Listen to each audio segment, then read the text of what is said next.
is why no one else Thank has you. done it. So Yeah. the patent I endorse says little carabiner, it can be low rated or not That's where I got Okay, it. we're up. Less than You 200 think bucks. you'll get it, huh? It's carbon fiber Not and much black yet. ceramic. I bet you have what? Get him You one. probably already have 2,000 in it either, right? Just the surge, Little 500, jewelry. 600 for the patent surge. Yeah. we probably have more. Yeah, no, I know a guy who's building something similar to a snap-on tool that finds leaks in batteries or leaks in a car. Right. What do they call them? Parasitic. Parasitic leaks or drains or draws. Okay. But he's got like, man, he's 17 grand deep at just getting his patent. Right. Yeah, it's definitely a process to get a patent. I was at the OR show this past week at the Denver Convention Center and met with different attorneys, and so we're considering changing counsel right now. There's some that's like this is their game in the outdoor industry, getting patents. Call up Mark Tretter, man. Yeah. He's right here in town. You know what's amazing about these guys that do patents is you realize they're not only attorneys, but they have to be an engineer in order to do it. I mean, these are some smart sons of bitches. Then you get into the ones that do medical stuff too, medicines. Oh my God, they're like doctors, attorneys. They're everything. Right. They're walking brains. I have a couple They're not as patents. smart as me, but they're getting close. Close, they're close. I got a couple patents in the medical field for back surgery tools. And just, I was going through a layoff in the aerospace industry, so my buddy was in the medical field. He was like, "You have anything for me?" So he threw a couple things my way. I did a couple of designs, and patents went through. Hook Ross up real on those. We got silver, black, and multicolor, and these are etched to say Colorado. Wow. He's more of an outdoors. So You got to check these. You got to check this out, Tom. You're gonna like this tool. I do. I'm just in a hurry. I'm just not. Okay, you like a tall chair or a little chair? It's pretty wild. Okay, whatever you want. It's really cool. I love when people actually bring some packaging and market and they have it in retail. I find it's so much work, and they did it. Yeah. A lot of people never do it. They get the concept, they have the best idea, but they never get it done. Yeah. It's a little fire charge carabiner. So, Mike, what brings you? Very cool. So I listened to your show for like, I don't know, 4 years now. Oh, cool. Are you new into town? So no, I've been here for about 6 years. Oh, well, that's pretty good. Yeah. Yeah, is that new? I With was Mike? Yes, my wife. Why? Beautiful bride over there. Right. Very nice. Well, thank you. And So- congratulations. Yeah, So you invented something. I did. Isn't that cool? So I assume because it's packaged, it's patented and protected. He's in 700 Ace Hardwares? 708 hardware, it's got 250 specialty outdoor mom and pop shops. Yeah, he nailed it, man. He brought a true product. He's buying them out of China. They're getting landed. He's sold, what'd you say? How'd you? 100,000 units. 100,000. Well, I'll talk to you on there. I don't want to rehearse. So, yeah, that's very cool. Very nice. You're in pot shops? Pot shop. No, I thought you said that. Specialty shop. Specialty He's got pot. Hey, you got, can I get an ounce of Sorry. marijuana Yesterday and a was knife? Colorado, Fire starter. and Dan went overboard. A fire starter and stuff. Can I get a fire starter, a knife, and an ounce of weed? Yeah, well, look, you could fit your weed right in there, Dan. Absolutely. Good. No, Yeah, right. to hide it. I'm taking an airline, man. You got a knife I can hide my weed in? On the backside. Oh, yeah, on the download. You got so. Sure, you can't bring that on the airline. Oh, man, my weed's in it. Want to take that out too? I wanted to start a fire. My fire starter. What am I looking at? Go to content and listings. Who am I looking at? Yeah. Okay. I just wanted to make sure it was there. I've run I can pull up banners and everything. Okay, go to the listings. No bad. Paper towels, yes, and Buddy Mitchell's on his way. Okay? Cool. I kind of had a Yes, it is. panic attack. I'm Daphne. Hi, Daphne. Hey, where's my water? Noel, nice to meet you. It should be okay if I do like Daphne. Nice to meet you. Agua. Ooh, yeah, you have one. I used one Yeah, too. just make sure you bring your towel. Yep. I did. Because Yeah, man, of course I will. Let me know if you need anything. Now, what's this up here? It's replacement ferro rods. How long does one last? About 2,000 sparks. Who needed Thank you, water? I need that really So if you're Who's feeling that? funky, Oh, I forgot yours. Yeah, well, it's all right. I'm used to it. Damn producers. They think they run the show. Yeah. Do you guys work together? Well, she does everything I need when I'm like, I need help, buddy. Oh, and so you have a different job? she has four daughters. So yeah, you do. You guys work together no matter how you put it. Yeah. Children's 4-0. Yikes. Hello, Tom Martino here with the best show in the world. Not because me, but because we help people.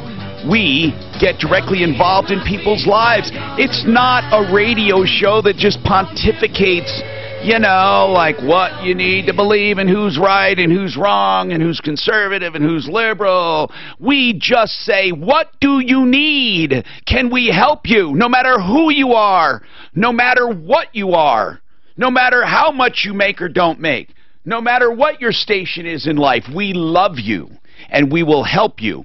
303-713-TALK is your number. Now, the number that works 24/7 is 303-MARTINO. That's 303-627-8466. We listen to that every day. Right, Dan? Deputy Dan, don't you download those messages that come in overnight?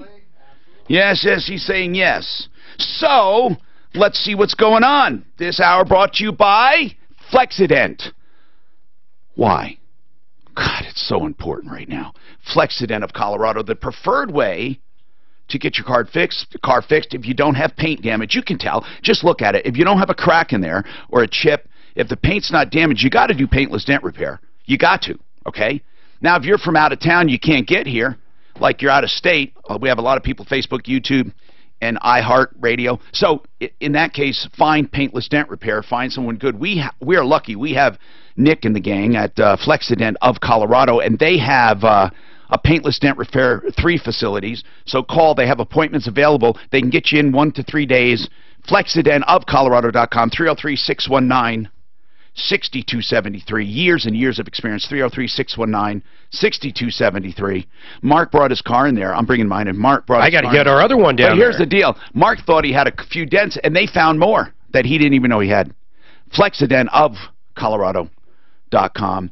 Welcome. All right, we're going to go to the phones. Then I'm going to introduce my common man, who's not common at all. Then we have a guest coming in, and I'll introduce him when he gets here. We're going to have a lot of fun today. Sandy, this we took toward the end of the show, I believe, and I think this is weird, or well, whatever. So, Sandy, you start out the festivities, and I'm going to remind people that we have lines open at 303-713-TALK.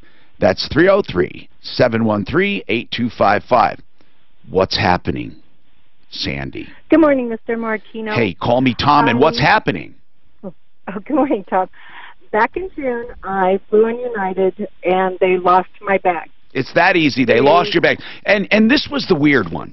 This was the weird one. Now I remember. They have a policy if they don't get your bag back in how much time? The bag is 3 days. That's what they say on their refund, on their policy. They say, if we can't find your bag in 3 days, you get $1,500. Here's the weird thing. They found your bag, but how long did it take? Well, what's really weird about it is they found the bag the same day. But I told them I was only staying in Baltimore overnight. The next day I left. They tried to deliver my bag the next day to the hotel I had been at. The hotel rejected it. From there, what does this have to do with anything? What does this have to do with anything, though? They didn't find your bag in 3 days, right? Exactly. Well, they found it in 1 day, and then they turned around and lost it for 6 days. Oh, wait a minute. I didn't know that. Okay. And so they found it, and they lost it again at the airport or at the... they lost it again. They lost it at the airport. Maybe the delivery people. But technically, Sandy... Is it accurate to say... No, the people did not either. Is it accurate to say you didn't get your luggage back in 3 days? No, I got it back in a week. Okay. But here's the general question. And I want this question, Suzanne, asked of the airline PR people in general. With that 3-day policy, if they pay the $1,500 and the bag shows up a week later, or they don't pay it and it shows up the week later, what do they do with $1,500? Do they still owe the money? I don't understand the $1,500. I've never heard if your bag's lost, you automatically get $1,500. Oh, no. There are damages on every ticket. $1,500. Yeah, well, actually, it used to be so much per pound. I think that is the $1,500 is universal. I'm not sure, but yes, Mark, it is written out. It is written out. But listen, Sandy, I got to see the policy. Your bottom line is you want $1,500. What do they say? What is their response? I talked to Robin in customer service in Houston, and he told me I don't qualify because they found the bag within 24 hours. And I said, yes, you did, but then you turned around and lost it for 6 days. He said it doesn't matter because they found it in 24 hours. Well, hold on, Sandy. So they're not addressing it because they're saying technically they found it. Is that right? Right. They're saying technically they found it. They don't care that they turned around and lost it again for 6 Well, more but days. what they mean is they located your bag and they knew that they were going to get it to you. I don't know how far we can take this. I mean, you have a weird situation. I would like to know from the airline what they would do if they, had found it in a week or 2 weeks, got it back to them, and they had already paid the $1,500, or do they feel they owe it? And in her case specifically, they're saying they found it in a day, but technically, does it say if they don't find it, or does it say if you don't get it back? Since you want to be a stickler, I want to be one too. So I need to see the policy. Yes. So I missed it. Are you saying that they lost her bag and she wants $1,500 even though they found it the next day? Hold on. They found it the next day, but technically, listen, their policy says 3 days, okay? So what I want to know from an airline, since we never had this question, is a very simple question. What if they find it in a week or 2 weeks? Do they still owe the $1,500 even though there is technically no loss? Do they keep the bag? Yeah, you're right, like a totaled car. I just want to know because it's a good issue. And here's what it says. So I don't know what's so hard to understand. This is the question I want answered. And then the other one is this. In her particular case, do they feel any obligation because even though they found it, she didn't get it back? But do you have the policy in front of you? Not her policy, but Bill Mosley, a spokesman for the Department of Transportation, says $3,300 for domestic flights per person or passenger, or $1,742 for international flights. Per bag? No, per person, per flyer. But per what passenger. Is it? But what is it per bag? How do we know? Do we know? It doesn't say per bag. It says per. It would be if all my luggage was gone, they would write me a check for that amount. Well, what if one is gone? It doesn't say that. See, that's what I don't know. I used to know all of this because it used to be such a pervasive problem, they had to address it. Oh, at DIA, when it first opened, they were losing bags left and right. So if anyone is knowledgeable in the airline industry, please call us up. But I like what you're saying. What happens if they find it? Do you have to give them the $1,500 back to get your bag, or what happens? I would like to know. That's a good question, okay? So that's what I want to know. I don't care what airline we talk to. Now, for her problem, we have to talk to her airline. For her problem, what I would do, if they're not going to do anything, I'd take them to small claims court. You know, when we say small claims court, a lot of people hear this. We don't want to mess with you. Get out of our hair. No! We really mean it. We help people facilitate small claims. We help them. I got one we're serving today. Yes, we help serve and all of that. Of course, we're not going to fill out the complaint for you or any of that. That you have to do yourself. So, and we're not going to provide you an attorney because attorneys aren't allowed in small claims court in most cases. 303-713-TALK, 713-8255. We have full, wide, open lines. But coming up, we're going to have a very good discussion. Okay, we have as a guest Simply Floors, and that's a cool topic all the time. Buddy Mitchell always educates me on floors. He really does. I mean, you know, an informed consumer is a smart consumer. You know, when you know about twist and fabric and kinds of carpet and pile and padding and what works and what doesn't work and proper stretching, and I love knowing all this stuff. I'm a geek when it comes to learning stuff. That's why I do what I do. But we also have an inventor in the house, but this is more than just an inventor. This is an inventor that brought something to market. Yeah, but an inventor that I respect more than any inventor so far we've ever had in here. just by what I know, except he's doing one thing wrong.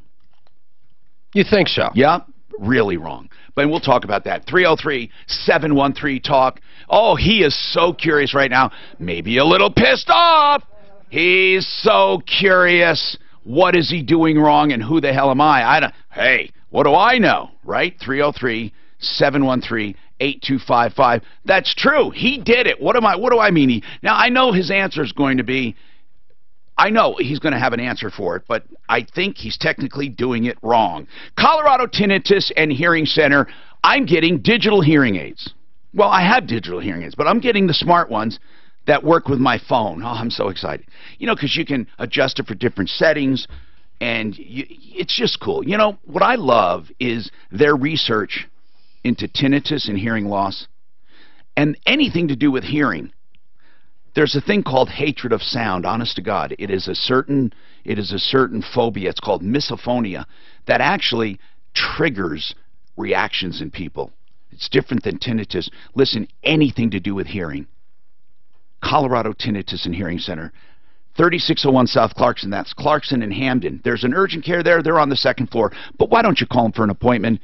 And then they do free test drives on hearing instruments if you need one, because they want to make sure you get the right one. 303-534-0163. Remember, I tell you, I want to hear feedback on everyone we advertise about.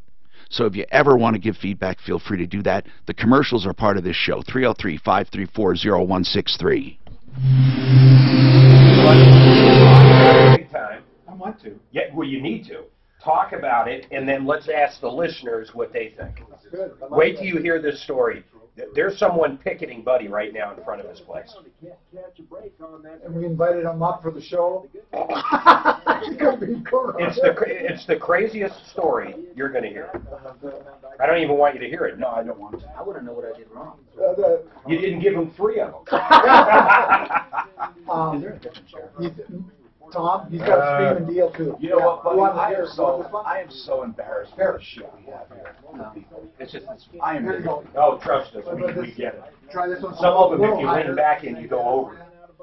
Tom, I got a screaming deal on that fire beaner. If you go to my website and type in Martino as the promo code, you get 20% off. Like, They're $15. Let me see if this one will go. So tell me again, I'm going to put it on there.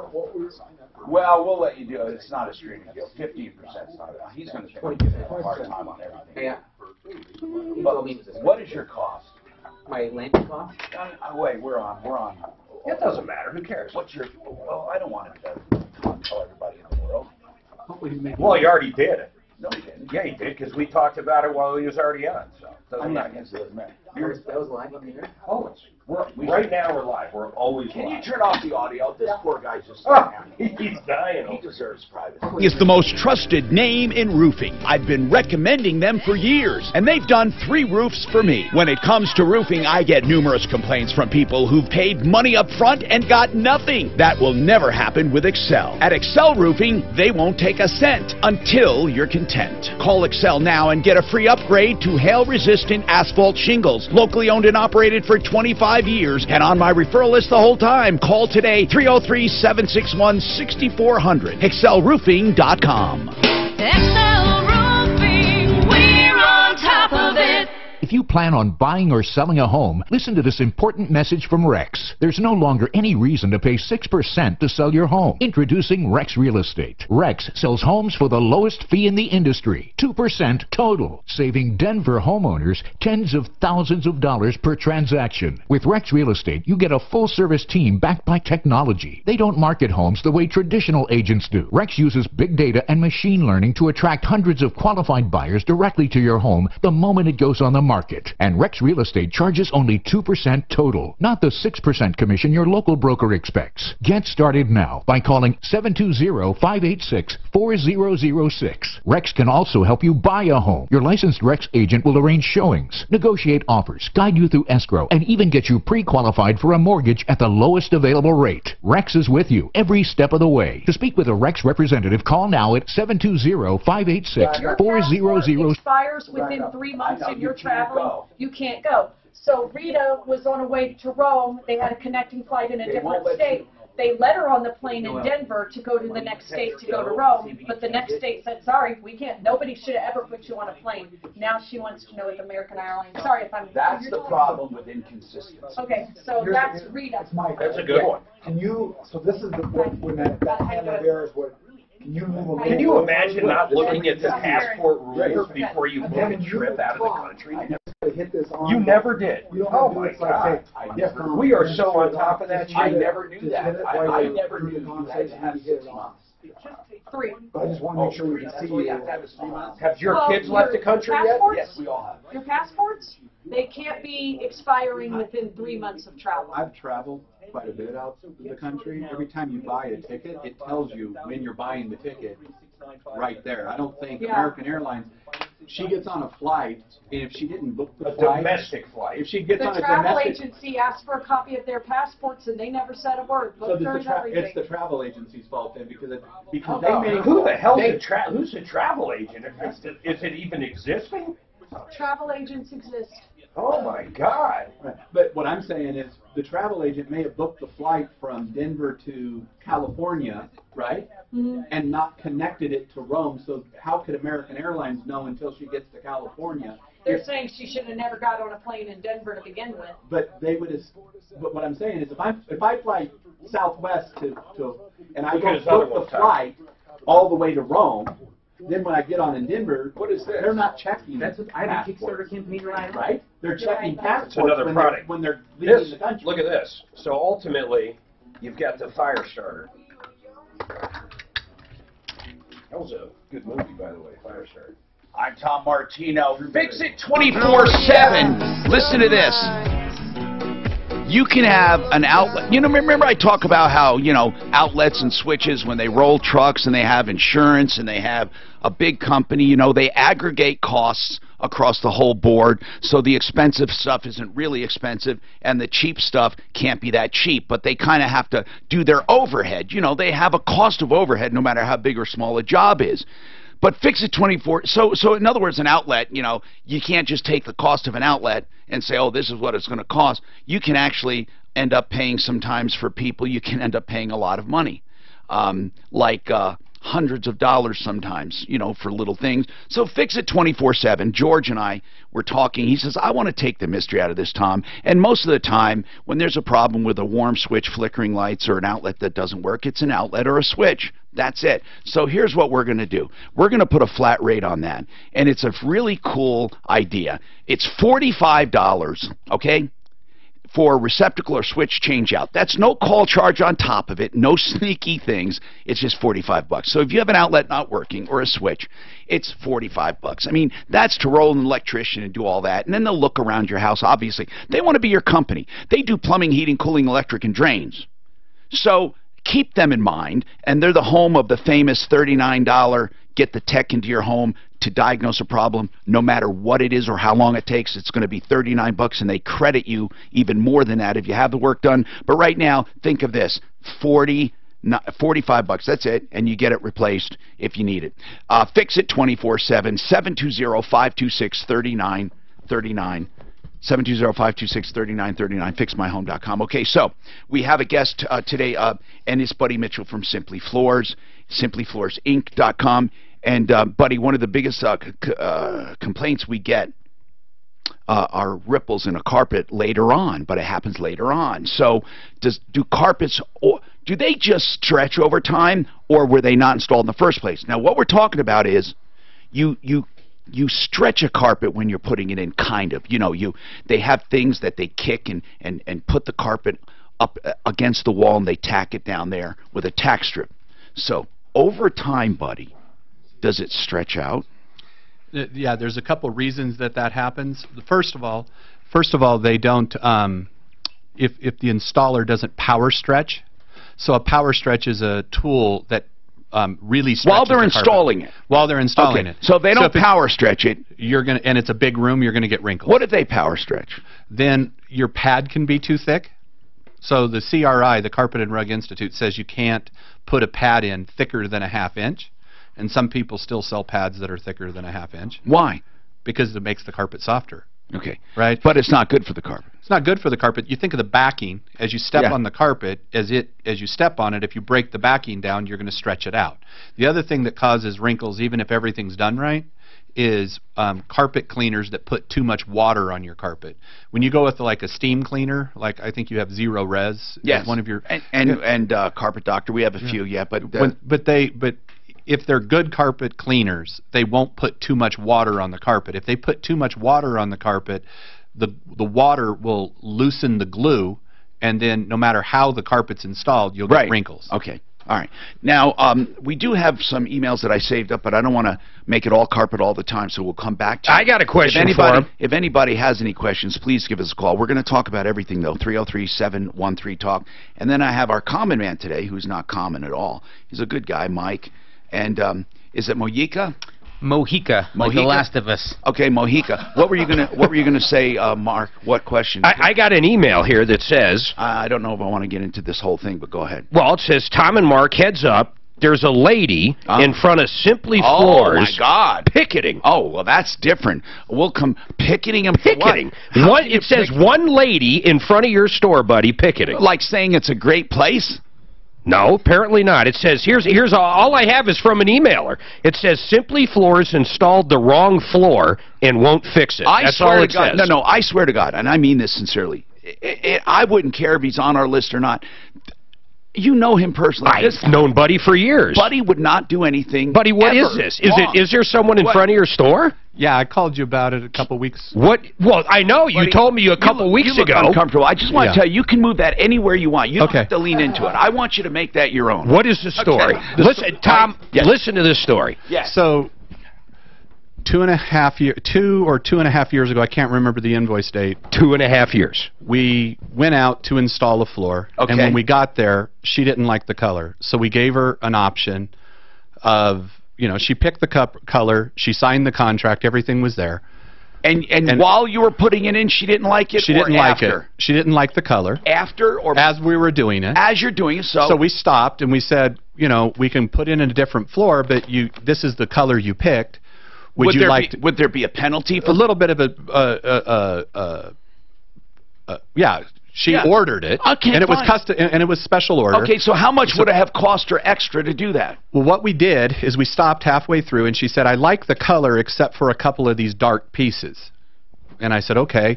So we ordered extra material, delayed the job a week, separated out. It's a hard surface, not carpet. And that's called, in the flooring business, it's called hand select, and it's very expensive to do. And we took out the black pieces. Did you charge for that? Yeah, a little bit. Okay. And put it in. They were happy. I have not heard from this lady for 2 years, and about a week ago... 2 years. Okay. 2 years. A week ago, she shows up with a sign.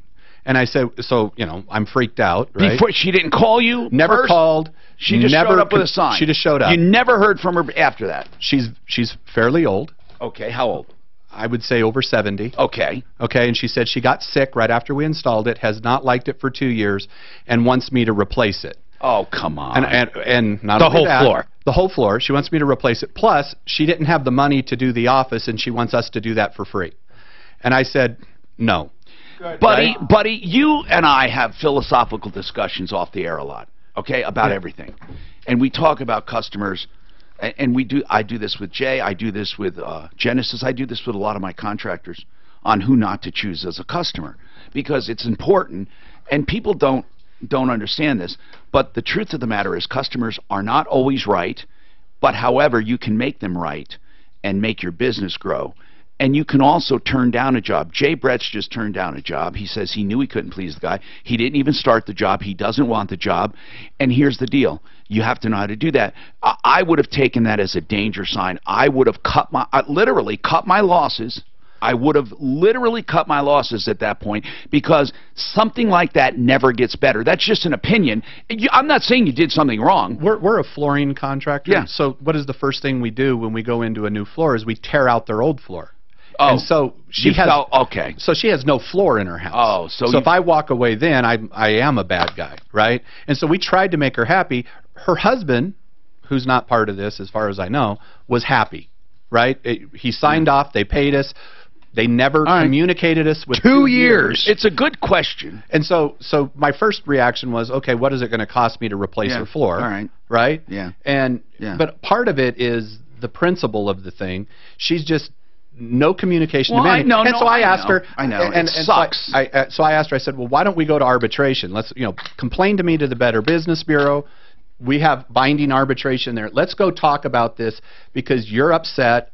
You're making me upset by she was protesting. My wife was walking in. She took the sign and pushed at my wife with it. We have people watching. I mean, But I told my wife, I was like, you can't win yelling at a 70-year-old plus lady. No. Right? There's no good way. Well, to I want to ask people what they would have done. Yeah, do you give in to the pressure or not? I don't know. I'm just saying it feels like extortion. Not only do I want a new floor 2 years later, I don't want to pay anything for it, and I want you to do more for me now. I love it. No, I know that. We get this all the time. I know people can be unreasonable. What I'm saying is, and I know hindsight's always better, and buddy, you can say, Tom, big shot, how can you say this after the fact? But I think I would have detected something and figured out a way to exit in the beginning. I think I would. I could be wrong. I could be wrong. We have customers all the time that after the fact you wish you wouldn't have sold. Okay. Rita, what's happening with you, Rita? Hi.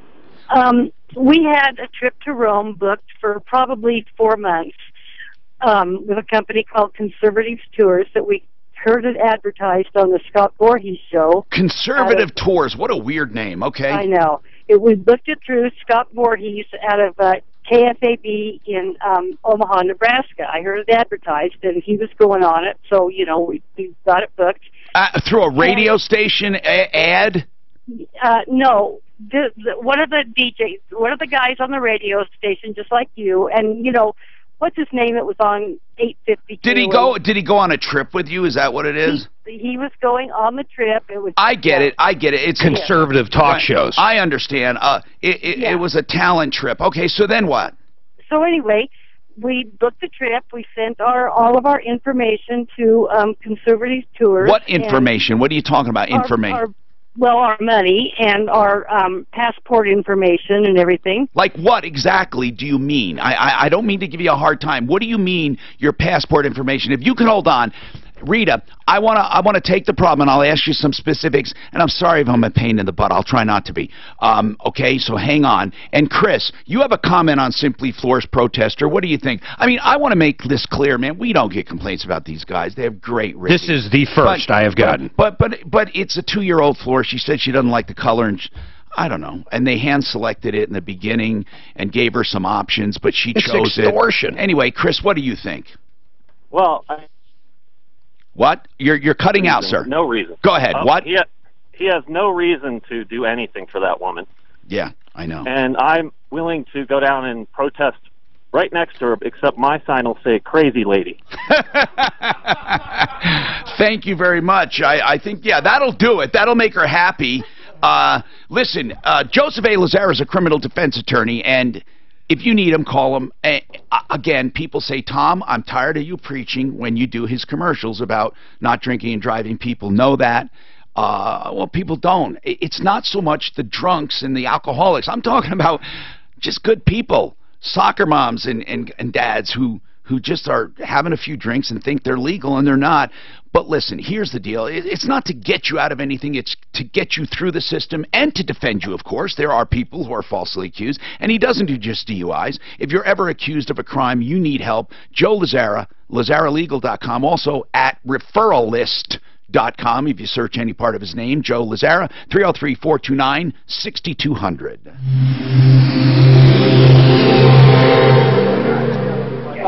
We've actually had our lawyer going to send her a cease and desist letter, tell her that what she's doing, Well, I know if she's not on the property. She's not on the property. She was, and my wife. What does she say in her ticket? That's what's important. It says it's installed in wrong, and that's that's a lie. Then that's actionable. Right, and I took pictures of Simply Floors installed my floor wrong and refused to fix it. And it's installed right. It's just. It was like actually what this guy said, who just emailed, said the sign said the wrong color. It didn't say anything about installation. Because I brought that to her attention. I said, you're just upset that you installed the wrong, that you think we installed the wrong color. It's 2 years later. You just listen, but you have to hit it between the eyes like I just did for you. You have to do that. Everybody that calls up there, we won't get one call out of 100,000 people that think that lady should get a new phone. Not one. Unless they're listening now and just want to bust my balls. Could be a bowler lady. So what did you invent? Tell me what you invented. Okay, so this is a fire-beaner. It's like a fire in the carabiner, right? So, yeah, I mostly use it from pocket rocket my camp stove. Before in times of emergencies, we have this little accessory kit, watertight vial, opens up. What Tom's going to say doesn't work. There is a tender in here. Is there you pull this apart, get the little fiber shell, and that's where you want to lay a spark. You get a fire gun. It's got 2.5 minute burn. I wish I had this. So when I go on the phone, will they let me have that? I might have stabbed you. Have you ever seen that show? I have. It's a great show. I would love to do that. Where are we at with it now? I'm too old to do it. I bet it's. I changed the Screaming Dill. I bet it's down, which means it's up. What's The Screaming Dill now is 50% off the first 100 people. There you go. There you go. That's the way to do There you it. go. And what does it hurt you guys? You make that anyhow. You got to pay sales tax? Yes. So, I mean, when they log on, it'll show Colorado. No, I know. I'm just curious how you guys are handling that backside on the website. No, totally. Do you do it through Amazon at all? Do you look through We're on Amazon. Yeah, that's awesome. So you get it on Prime if you like. But is Prime $15 or higher? It's $15. Yeah, And all of that take a year later. What do they charge you for the Is the carabiner inside the handle? I know it's Yeah. How does that work? I have to go back and look. That's cool. But there is Just roughly. Like $1? I think a little bit more than $1. I didn't realize that. So anybody that ships Prime for the most part, They're paying fulfilled by Amazon fees. they pay it. Yeah, but So you ship it to them, they handle your inventory. that's right. And it goes to the distribution centers, and then they put it to multiple distribution centers. Yeah. And depending on where it's ordered, then. But they track everything and then write you a check, whatever. Yeah. So you have a provisional patent or all patent? I have both it's patent pending. We have sales lady utility and design. Work from Parker. But is it a provisional patent or a patent pending? It's patent pending. It's non-provisional at this point. Provisional will get you 1 year, and then after that 1 year, you need to go and make a color than me. So you have a patent pending, so sorry, the only thing waiting is the examiner. yeah, I mean, but you're pretty much sure. Who did you use as your intellectual property? I mean, there's a lot of women there are. Diane. So I try to hire ladies that I think she's from. He's looking at getting rid of her too. How'd you find her? Well, she's a great lady. How'd you find her? Why didn't you? I'm sure I just can't show. Yeah. If you listen to the show, did you hear about Mark Trenner? I've heard the name several times, but I talked to a friend in the industry other way. Just one direct. There you go. Would any of you do a loan? So I talked to a friend in the industry who. Would you do a loan? A TV show alone? Would you go do that? Or they take you out in the forest and they drop you? Oh no, I wouldn't do that. Last man You mean Naked and Afraid? No, I've watched that too. Alone, you get like. Can you imagine Naked and Afraid? No, a bunch of strangers, you're completely naked in the middle of nowhere. Oh, it sounds horrible. So, okay, you found it. But Mark Trenner is excellent. He's handling one. I mean, so here's the other thing, though. You're always going to get frustrated in that because it takes so long. It does. It takes a long It's ridiculous, man. Slow-moving organism. Yeah. It's so slow. Right. You know, what's his face, who Mark works for? I mean, Mark will get him to the finish line, but I learned a lot about it with the drain machine over there. Well, what's Mark's background? What's his bachelor's in? Before one got his audit. He's engineering, electrical, and, mechanical, yeah. chemical. I think. Everything but biological. Yeah. Yeah. He's chemical, electrical, environmental. Is he environmental? Yeah. He's got multiple engineering degrees. And then the law degree. He's a genius. The guy's over-educated. He truly is a genius, so he's smart. But he's not awkward weird. He did that on purpose so he could handle it. The only thing he doesn't do is litigate. Right. So if you have, I mean, most of them don't. Most of them, if you want to attack someone for using. Does he have someone in his firm that litigates for him, or is he a sole? Well, he can if he needs to litigate. No, he doesn't. He doesn't want to. Doesn't litigate. Nope. We've had a conversation. Jack when I'm kissing him, so I told him that I never really. Hi, Tom Martino, your troubleshooter, artofgranite.net. if you call Mitch Floria on the phone, you know, I deal with these companies. I call them by first names, like Simply Floors Inc. Hey, Buddy Mitchell. Hey, call Buddy. Well, you know, Mitch Floria with Art of Granite is a great guy. He started this company. All of our guys, you see the theme, they're just good people. And they're not big, nameless, faceless corporations. They're not. This is how we deal with people. And Mitch Floria does Art of Granite. Now, he's a direct stone importer. He can get you the great prices. He, in fact, only charges wholesale for the materials, and then he only charges to make the money on fabrication and installation. He doesn't charge for tear out or haul away, and he does the bathroom when he does the kitchen. And countertops, he makes some money on too. He has a small markup from the manufacturer. Here's the greatest part. You'll get a price on the phone. Just give him some measurements, maybe a photo or two. Call him for details. You'll get a price on the phone. He can get you done in 1 to 4 weeks once you call him and get out to that showroom to pick your exact stuff. But the price on the phone won't differ much if you know what you want. 303-386-5919. artofgranite.net. Rita's got a passport problem. Rita, okay, so Rita was going on a trip. It was a DJ tour. One of the radio guys said, hey, we're going on a trip to Rome and conservative tours. And they went to, they sent in their passport information and their names and all that. And did you send in payment information too, Rita? Yeah, we paid for the whole trip beforehand. How much was it? Oh, it was a little over, for 2 people, a little over 10,000. 10,000. Hotels and everything. 10,000 with everything. And then the passport information you sent, what did they want? They wanted the names on the passport, the numbers, and the expiration date. My expiration date was end of September. Okay, I don't care about the dates. Okay, they wanted that's names. The whole crux. I understand, but I don't care what it is. It could be the crux, but the actual date doesn't matter right now. So what happened? We got to Chicago, went through American Airlines, got through Chicago. We got ready to get on the plane that went to Rome. They said, no, you can't get on. Your passport. Where did they say you couldn't get on, dear? In Chicago. Okay, so you went from where to where first? Denver to Chicago. Okay, so you're stuck in Chicago and they wouldn't let you go. No, we had to have 3 months left on our passport. So you didn't have 3 months left, and did your husband? He was with me. Did he? Was his passport also hung? His was October, mine was September. So yours was the one in question? Both of them. Neither one of us had 3 months left on our passport. Okay, so you never knew about that? No. Okay. An American let us go, and somebody at customer service for American Airlines. Well, they let you go to Chicago. No, they booked us through to Rome in Denver. They physically looked at our passport at TSA and let us go clear to Chicago. The customer service agent said, you never... Oh, yeah, they knew you were going... In other words, they knew you were going overseas. Yeah, we were booked in Denver, clear to Rome. We had boarding passes. I understand what you're saying, and I understand I know what you're calling about, just so you know it doesn't escape me. You think somebody else has responsibility for not knowing about your expiration date and the 3-month requirement or not warning you. Is that somebody should have told us. Somebody should have told you. Cannot get on the plane. Okay, now I am told when you book tours and you go online and stuff, people are told, but we don't know what you saw, what you didn't. You sent it to them. You trusted them. So the people at the tour place, when you sent everything in, they didn't tell you either. No. Okay. And you would expect your travel agent to do that. And the travel agent was this Conservative Tours. Yes, yes. You know, Rita, trust me when I tell you, we've handled all kinds of problems, including these, okay? And my word is not gospel. But I know what's going to happen. They're going to say it's not our responsibility to let people know about requirements.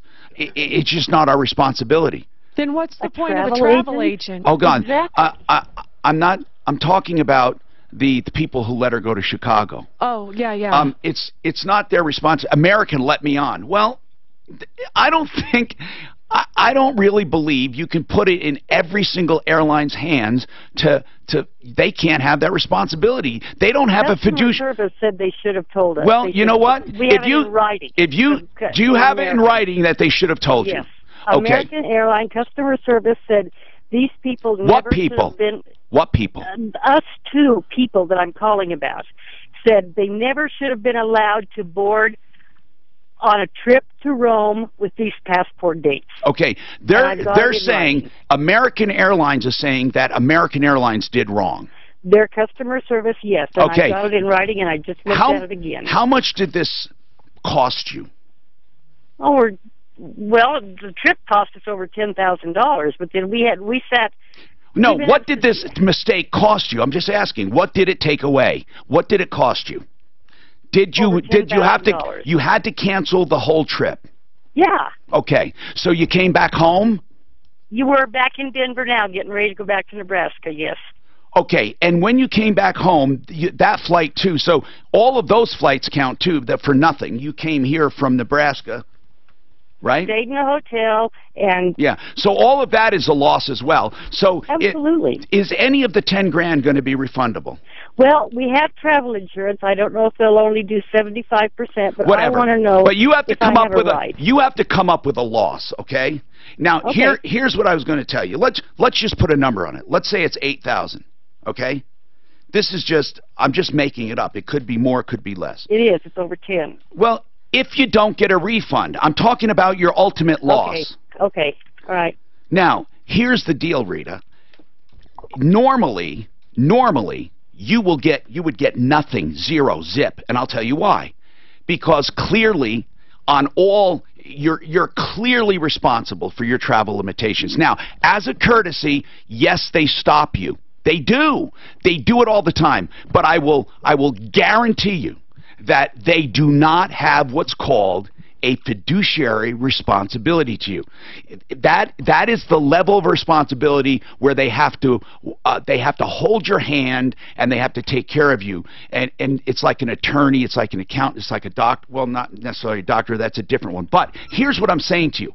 Because yours is different, you literally have someone admitting in writing that they did wrong. I can't believe that. I mean, so you don't need my help. You already have them admitting it. So did you ask American Airlines for the damages, for anything? Did you ask them? No. Why? Because I haven't. Like I would say their damages would be limited to flying them back to Denver. Why? Why is that? Why is that, Mark? Why? Hold on. Why is it? They said, oh, you're saying, okay, they didn't book them for the whole trip. No, of course not. Okay, but they owe them something. You're right. The trip back to Denver. Then what about the travel agent, Conservative Tours? As I said, I don't think they're responsible. However, did they admit anything? I haven't. My niece here called the guy from the travel company last night. He said, it's the middle of the night here. I'm aware of this situation. He's not called me. Where's Conservative Tours located? They're in Arizona. Here's what's strange about travel insurance. She said they had that. Generally, travel insurance, if it's your fault, doesn't cover anything. I don't think it'll cover this, but no, I don't think it will. I don't think it will. But, again, Conservative Tours, even though I do not believe, I could be wrong, I don't know of precedent, I have to look it up. It's called precedent when it's been decided before. I don't know what has happened with travel agents. I would like to talk to a travel agent and ask if they're violating any statutes that they know of or any travel industry. Because if you can show that it's a standard of the industry, that would be a good one. Hold on. Suzanne, do we have a travel agent that we can call? Someone. I don't know, Tom. Hopefully somebody emails us. No, let's do this. Let's find a travel agent in Denver that's been around a long time and call them and ask them for help just for information. We're also making the leap that this company's not going to make it up and give her another one. But let's just do it. Let's just do it. K&H Home Solutions has a solution for you with their wonderful Everlast siding, 30% off. This is a lifetime of durability. And I mean, it's waterproof. It's completely sealed and waterproof with color through and through the entire thing. And it has a texture of wood and a feel, but it has a palette of colors. But what they're really doing right now, you will get a free upgrade to triple pane glass if you order any windows. Think about that. You're not talking about having to pay for the top-of-the-line V-Class, Sunrise V-Class. You're talking about just ordering windows and automatically getting the free upgrade to triple pane and 30% off siding this month. Call them 303-421-7100 for details, but you can get an appointment directly by just going to khwindows.com, khwindows.com. She's got paperwork at home. She's got paperwork at home that says it. She didn't read it. I guarantee it. I guarantee she has paperwork. That's what I was going to say. And I'm not trying to judge her or whatever. That warns her. That warns her. Yeah. I'm guessing when she gets home, she's going to find paperwork, and they're going to say, right here, we told you that you needed to check your passport. We told you. Hello. And she just didn't do it. Look at TSA checked it. That's what she said. TSA checked me and let me through. No, this is how bad TSA is. Well, first of all, yes, they wait, you guys are missing something. The 3 months is just in certain parts of Europe. Mexico might not do that. No, it does. I'm good. I'm going to tell you. I'm going to go to Southwest Airlines right now. It's the United States. I think it's the other country that requires it. Because they don't want to give you a visa. They can only have a certain length of visa. I don't think so. It's too ubiquitous. I don't think so. It's a U.S. policy. I can't go into Canada. How can they renew ours? Mark, it's a Canadian policy. Mark, how could they keep track of fucking 300 different policies for every country? I don't think they can. I don't think it's there. I don't think they have to. No, it's up to the country. But that's why. No, it's a U.S. policy. All right. Well, I'm going to figure it out. Paula is a travel agent. Good. Who determines? Call someone, please, at the passport. Your passport could be invalid. Anybody at passport. We want some kind of PR. Is it because of us or is it because of the country? Schengen area, for example, comprises 26 European nations. Passport it's the fucking Europe. American travelers must have at least 3 months. See, if you want to wait, it's different because if I'm from Africa and fly to Europe, it might be different. Other destinations, including many Asian countries, what does it say? Be valid for 6 months. So it's up to the other countries. So what does it say? What does it say? Europe is 3 months. Asia 6 months. So that's even more crazy. She's expecting everyone else to know where she's going and what the requirements are. The person in Denver that put her on the flight had no idea where she was going. They have any? I can't find anything yet. What she's saying is they should have told me before I got on the flight to Chicago, they should have warned me. Well, I'm saying everybody flies. When you go through TSA, I can show my passport at TSA flying from Denver to Chicago as my form of identification. We didn't ask the TSA agent has no idea where you're flying. I wonder if she had 2 airlines. What? They're not sitting there doing the math anyway. They're just like, okay, it's valid, done. I disagree. TSA, what the hell is TSA there for? To make sure I'm not carrying the wrong. If you don't have a valid passport, but I can use my passport to fly to Chicago. No, I disagree. with you. There is no way the TSA people are going to know every country and what they require. Right now it's 3 months. TSA expired. The boarding pass that I give TSA says Denver to Chicago. It doesn't say Denver to. If the other country. You think so? Yeah, because you get a separate boarding pass for every time you get on the plane. If the other country sets it, then it would be ludicrous to expect everyone to know every deadline. It'd be impossible. But except for the travel agency that's booking you to Rome.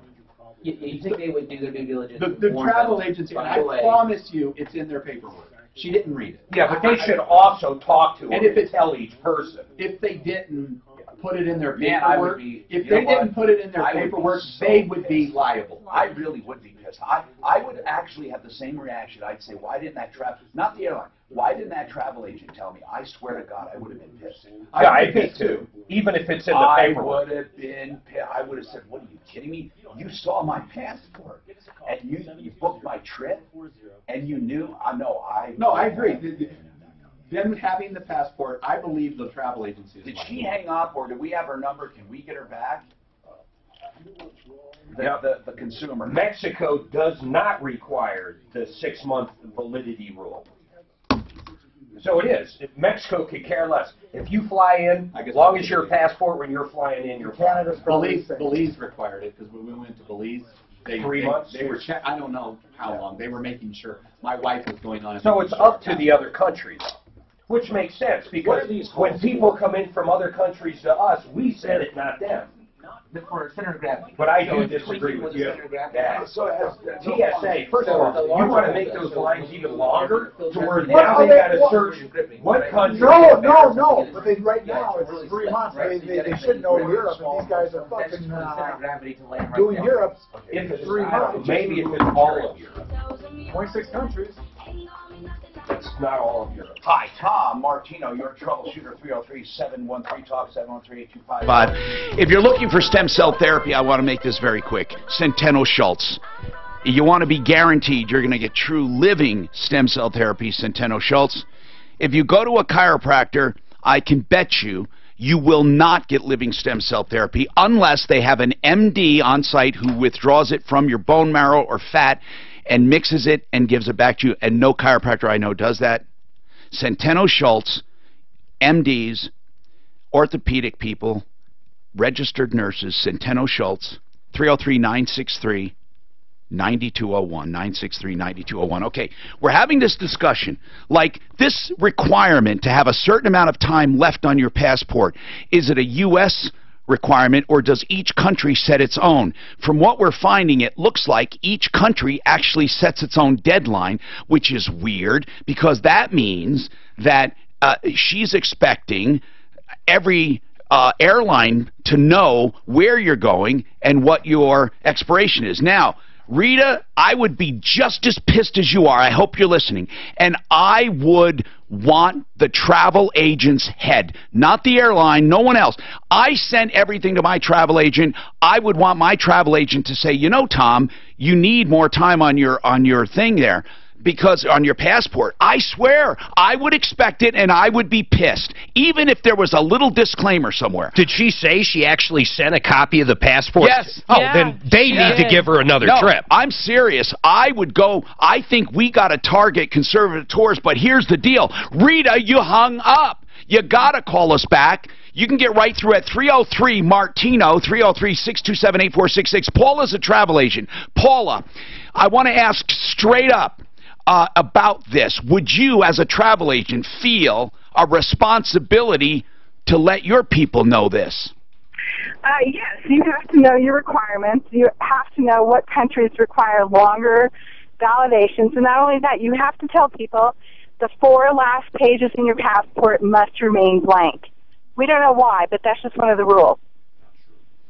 So, what's that? What you're saying is not true, Dan? What do you mean? She's a travel agent. Well, Mexico, it says, when I looked on that, they only need 1 page empty. So each country might be different, you're saying? It's 4 pages. If it's 1 page and you're going to Mexico, that's fine. Okay, I see what you're saying. But in any case, 4 pages. So you let all of your people know if they have less time left, you tell them. But is it a requirement? Well, it's ethically, yes. You need to be sure your travelers can travel. No, I agree with you totally. But, Paula, do you know if it's any kind of a requirement of your associations or your, you know what I mean? You're saying it's a standard of the industry? It's a standard. I think so, too. I mean, I really do. There might be a little disclaimer. Do you have disclaimers anywhere that say you're not responsible for stuff like that? No. All right, Paula, hold on, please, if you could. This is very interesting. We have more coming up. Of course, we're taking all of your calls, 303-713-TALK. If you're looking for replacement windows, K&H Home... If I used a travel agent, I would expect them to do that. I bet you do use a travel agent. Well, I buy Southwest. Probably, yes. But I'm saying if I'm buying airplane tickets, I don't use a travel agency. You use a travel agency? No. So if I did it and I was going to Europe and my passport, it would be on me. Right? But on the other hand... No, if I booked it through Priceline or Hotwire, I would expect all that information. The difference is I'd read that information. Well, I would too. Yeah, but I don't read everything, Mark. But I don't. But in her case, she sent a picture of hers. That's a big problem. Brent Ivenson's on 6. Did you still need me to call the So here, government? or most did you countries get your require answer from Colorado? passport to be valid for at least 6 months. That's because most countries. Well, Europe apparently was 3 though, right? Right. Probably because we got a better relationship. Buddy. But I know ours, for example, depending on where you're coming from, we set it. Like some countries, we simply don't allow in. We don't like Canadians. Don't even bring them up. Oh, I know. We started building a wall. Damn it, that was supposed to be the southern border. Wouldn't that be funny? It's not a big wall. 25 billion later. Just a little berm wall. Little berm. So their Mounties can't jump it. That's right. The horse trips over it. No, I would say it's the travel agency's fault. I agree. If she sent her passport, yes. I would say it's yes. Oh my God! If they legitimately had a copy of those passports and no one looked at it and warned them, we're also assuming though they're not going to do anything. Right. It was the middle of the night. It just happened. They could very well offer another trip. Conservative Tours is the guy was on the trip. They were in Rome. So all of a sudden she goes, we didn't get there. Yes, I know what happened. We screwed up. We'll take care of it. And he doesn't. He's in there. It's the first day. He knows this happened, but he also has all these people that he's got to deal with for the week. Right. I bet they make it right. Not very often. You would hope he would. If not, I mean, they're going to be calling that poor talk show host every day, blaming him. Well, my other question is, So Clint normally sits here. He's gone today. he got the paperwork and missed it because I don't think Conservative Tours is a big corporation where they got lots of people. I think it's probably one guy putting on these tours that books and does everything. 25 years. Congratulations. You and Suzanne. I didn't Oh, yeah. realize, like... Yeah. It really freaks people out if she's walking by and I smack her on the ass and like, oh my We're God. like, wow. So someone will get on there and tell Suzanne, you're her husband, I can't believe. At least you're around. Tell your husband. That makes it okay. Actually, that is her favorite. Tell your husband. Yeah. Tell your What would you say, don't mention any names, Yes. what would you say about someone who expects their son to go to college and for 4 years never have one drink? Now, if it's like Donald Trump, where someone in the family literally died from alcoholism and it was that poisonous growing up, possibly. You're asking the impossible. Outside of that, forget about it. That's crazy. That's to me is crazy. That's crazy. That can't be really That is absolutely. They really think that though, or they hope that. That's the difference. Everybody would hope that. Are you talking fundamental independent Bible believing Baptist? Okay, because I grew up that, and they would expect that. But would it happen? I know it's not, but no, you got to realize it is part of the Southern Baptist, fundamental independent Bible believing Baptist. I grew up Bob Jones. Or Mormons. According to them, right? Well, if the last summer they had wine. Mormons, they won't. Mormons. Yeah, but Mormons aren't supposed to have caffeine. They're not supposed to have any drugs. They can have caffeine. No, and it's they're very. have I'm Mormon. Are you really? Then why my neighbor that's up in the Mormon church, he literally hides his caffeine and tells me literally to my face, that's my one bad thing that I shouldn't be doing. Because he's crazy. It might be a family thing. I mean, there are a lot of things. It's like crazy. That's right. 90%, 99% No, of Mormons don't. you know, there are, because there are Christians, Mark, Right. there are Like the Mormon Christians faith says no. that don't, they believe smoking is a mortal sin, some Christians. So if that guy's a Christian and says, I gotta hide my cigarettes, another sect might say, Who cares if he You know, smokes? I mean, but Mormon is not exactly. Bruce is so Mormon over is the an top, exact- though, I mean, when he it is talks true. about They are caffeine. Christian. Right. But the point is that so many things are attributed to Mormons that aren't true. No, but I also will say this, because coming from a super conservative Christian background that I came from, there's many parents that I know from the church that would cut their kid off if he started. How about drugs, where someone would, like Bruce, would take it, any drugs, including caffeine, we're not supposed to have. No, they're not opposed. He's so high in the church, this just blows me But away. they're not opposed to drugs. I mean, medicinal. I don't even know what to say. Like medical care and all that. You might be confused. No. I'm not talking. No. I'm not talking drugs like that, like your doctor gives you. Oh, okay. Well, sure. I'm talking caffeine is really what I'm talking about. Well, that's Nicotine, caffeine, marijuana, alcohol. Right. That's the individual thinking, hey, I can't handle this. It's like my own stimulus, right? And if he says, hey, I don't want to do that, then that's what he doesn't want to do. That's not the truth. Said he would get in trouble, is what he's saying. No. So I did a Mormon mission, right? There's no disfellowshipping, Taiwan. in other words. There's no disfellowshipping, none.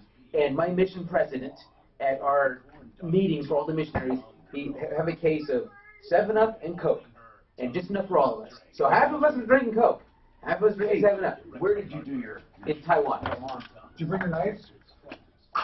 No, that was years ago. 99, 2011. You haven't even thought of it yet.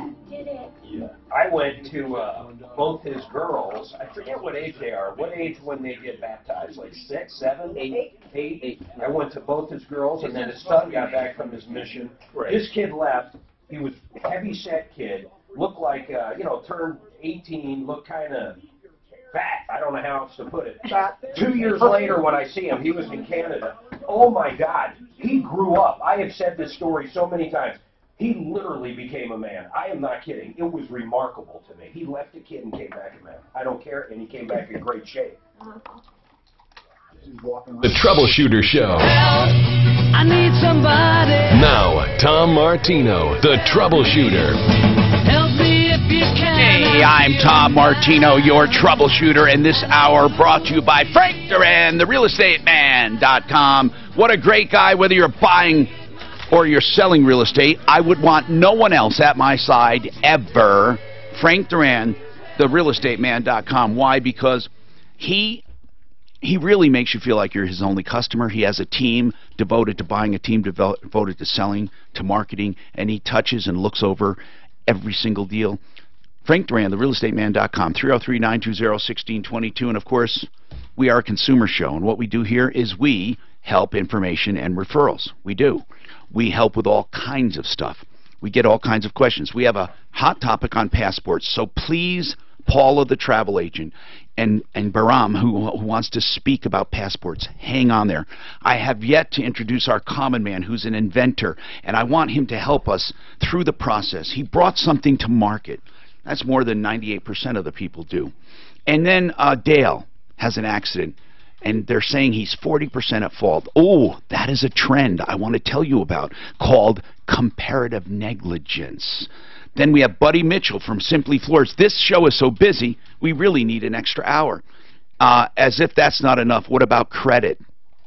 You know, you can be approved for a loan. Listen to this one. Approved and go through the process and have a loan. And they will never go a step further. Let's say you're approved, but your credit could be a few points higher and you would actually save money on your monthly payment because your rate would be just a little lower. But sometimes when you're approved, a lender doesn't bother doing anything else because you're approved. They just want to slam, bam, thank you, bye. But here's the deal. At Ideal Home Loans, they may have you approved, but they do something called credit optimization. Just tiny tweaks you don't even know are going on. They're behind the scenes, legally, ethically, and quickly. They might say to you, hey, pay $20 down on this card. Brent, give me an example of how credit optimization helps. Well, Tom, there's a lot of things that we can do as it relates to outstanding balances, delinquent accounts. We have an analytical tool that we can run that can tell us, hey, here's where we can best put your money to make the biggest improvement in your credit score. And I'll give you an example of a loan we just closed in the last 2 weeks. Just with $4,000 of paying down various balances, we were able to make a $132 difference in this family's total monthly mortgage payment through credit optimization. That's crazy. That's one example, and most of them are not even remotely close to that amount of money. We're typically you had one where a guy, I remember you telling me about it. He paid $40 down on a balance, and it put him under a certain tier. Yeah, right. Yeah, James, it's all about the credit tier that you hit. We have countless examples of people with $300 and $400, and it makes a $40 difference in their payment each and every month. But see, Ideal Home Loans goes that step further for Ideal Home Loans. That's what I mean. Ideal, customized for you. They look at every individual customer. There will never be a one-size-fits-all. 303-867-7000, 867-7000, idealhomeloans.com. Okay, let's pick up with this passport. When you travel, you have to have a certain amount of time left on your passport or they won't let you out of the country while there's a reason for that. For example, if you're going to a certain country, that country might demand that you have 3 months left on your passport because they don't want it to expire and you not be able to leave. Some want 1 month, some want more. And what I found weird is each country sets its own limit. Now, Paul is a travel agent. She says she believes it's her ethical responsibility to know these deadlines and to advise her travelers. Paula, that's what you believe and that's what you do. Is that correct? Right, that's what we do. Okay, now, what do you think about this case we just had on the air, which of course Paula was not part of? I'm asking her as an advice. A Rome trip booked by Conservative Tours. Have you ever heard of them? Only in advertisements. Okay. Well, Conservative Tours booked this. This woman sent a copy of her passport to them, and they booked her knowing that she only had 2.5 or 3 months left on her pass, or not quite. If someone actually looked at it, Tom. Yeah. So what do you think about that? Would you think she got turned away at Chicago? Would you think that agent is responsible? I'm not asking legally. I'm thinking, what would you do if you were a travel agent at that place and it happened? What would you do? Well, we had this happen. She could have stayed in Chicago, overnighted her passport to an agency we use in Los Angeles. They would turn it around in like 24 hours and send it back to her, and she probably could have caught up with the tour a couple days late. It would have mitigated her damages. I wonder why she didn't do that. Maybe she didn't know. I wish she would call back because we're never going to hear from her again if she doesn't. We didn't get her number, and we would love to be able to help her. Rita, if you're listening, call us back. Okay, so Paula, you had that happen and you were able to overnight and minimize damages. That's great. So what do you think, though, Conservative? Now, Conservative might say, wait a minute, you didn't call us and there's nothing we can do for you right now. I mean, in other words, they didn't have a fighting chance, maybe. And well, we're also making the leap. They're not going to do anything. She called up in the middle of the night because they're in Europe, and the guy's like, hey, I know about it. No, these guys are in Arizona. She called up she said it was the middle of the night. What was she talking about? I think Conservative Tours is a small tour company, and they were on the tour, the people she called. I think the guy that runs Conservative Tours was running the tour in Europe. I don't think they're a big company. Oh, okay. Well, whatever. So, Paula, anything else? They do have errors and omissions insurance. Okay, good. That's good to know.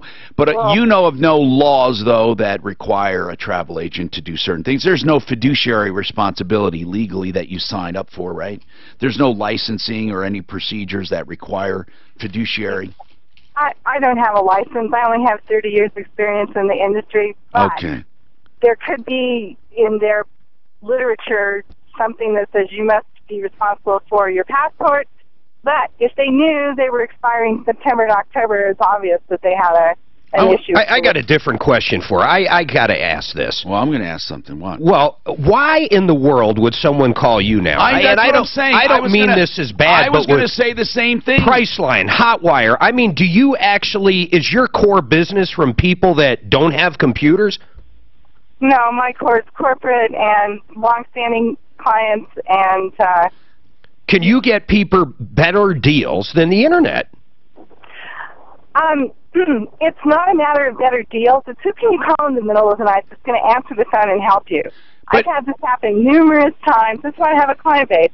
I would say this, okay? If I have a big corporation, Mark, and I want to book a tour or I want to book something, I don't want to mess with it. I don't want my people. I call Paula and say, hey, Paula, we got 13 people. We want to leave here. We want to come back down. We want the best rate you can get on this, but try to get us into this city. I mean, right? And then you do it all. That's the way I like it. And that's probably why people use you.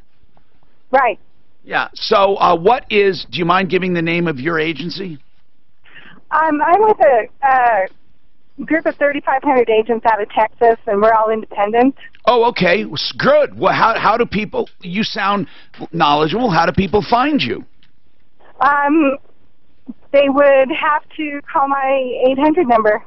And ask for you, or are you in Denver? Do you have, like, are they franchised, or do you have offices, or how does it work? No, I'm just independent. I have an 800 number. It rings on my cell phone.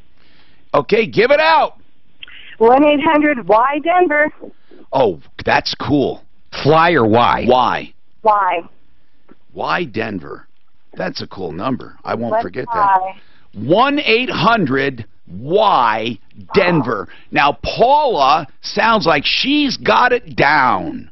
Thank you, Paula. By the way, we need travel agents. We don't even, do we have travel agents on the referral? See, that's something that people don't think about. I honestly didn't think they still existed, but I wasn't thinking corporate. We need to think about that.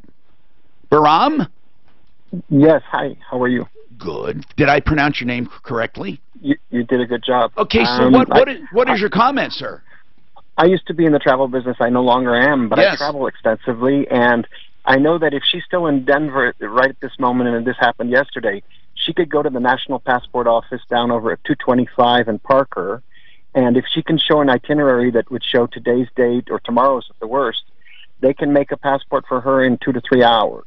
Wow. So if she's still here, if she can show an itinerary, they definitely will help her out and get a passport to her immediately. Man. And in addition to that, I've had a passport that was in certain European countries. It's 90 days, mostly Schengen countries. But I've been stuck both in Munich. I wasn't stuck, but I flown into Munich with a passport that was less than 90 days. But the German government looked at my passport and could see that I was coming and going very quickly, and I wasn't staying in the country long, so they let me stay. And the Turkish government has done the same thing. Well, let's ask you this straight up. Do you feel, as a former agent, do you feel like, you know, you would be responsible to these people? Yeah, when we used to do large tours with the Catholic Church, we had to look at people's passports. And so the answer is you would feel responsible. I personally would feel responsible. Okay. I think that they might have some paperwork that says, listen, it's your own obligation and your own duty to do that, though. I understand. Thank you. Now, Dale, he has an issue with comparative negligence. Then we're going to talk about the fire beaner, which is one of the tools that he invented, one of the fun things. But he also has, I'm looking at his website, if you want to get a head start on us, OutdoorElement.com. Great name, OutdoorElement.com. And I see he has more products than just this. So that's pretty cool. He has got a knife that is very cool. So OutdoorElement.com, a local inventor, and we'll talk about it. He's got a kit for a fire beaner. It's an accessory kit. He's got a survival paracord. He's got that fire beaner that's really cool. A hero clip, whatever that does, we'll find out. And then this Purelin backpack. Boy, this guy's into it. Now, a very quick question for you, sir, just quickly. Did you invent all of these, or are you simply marketing some of them? I'm marketing some of them. Okay. Yes, we'll reach out to smaller entrepreneurs and say, hey, let's make something big together. When How small many? Small makes big. How many did you actually invent? So the fire beaner. Yeah, you don't have to name them. About how many? Okay, about 5. And then we'll talk about them. Sounds great. What are your favorite? The fire beaner. The fire beaner and the knife. And then Kodiak. Yeah, the Phoenix Talon knife. Correct. You don't call it a knife, really, or what? What do you call it? I do. It's a knife. Okay. But it's called the Phoenix Talon. All right, 303-713-TALK, 713-8255. Pro Auto Care is your car nanny. What do I mean by that? I hope you've been listening to me and it just jumps out at you. What is a car nanny? It's someone who takes care of your car and reminds you of what you need, when you need it, how you need it, what it needs, and whether it's maintenance or a manufacturer recall or something, or a service bulletin. Think about this. Once you're in the system, you're part of the family at Pro Auto Care. They have 2 locations near Evans on I-25, near Bowles and Santa Fe. Just call for details. 303-PRO-AUTO is the number. And here's the deal. You get text and email reminders of anything you need when you need it. I love it. And once you're in the system, you are part of the family, which means you get free roadside assistance in between all of your services. 303-PRO-AUTO and the website 303proauto.com.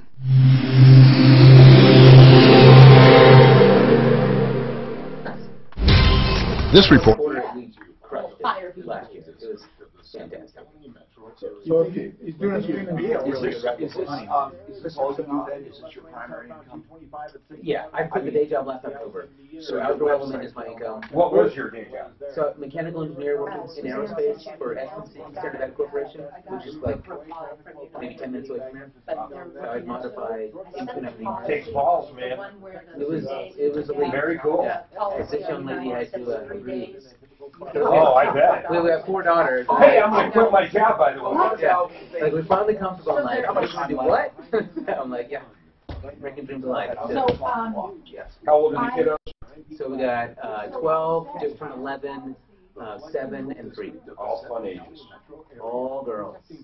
That's strange. All 4 out of 4. Lots of emotion. How about both your families? A lot of girls in?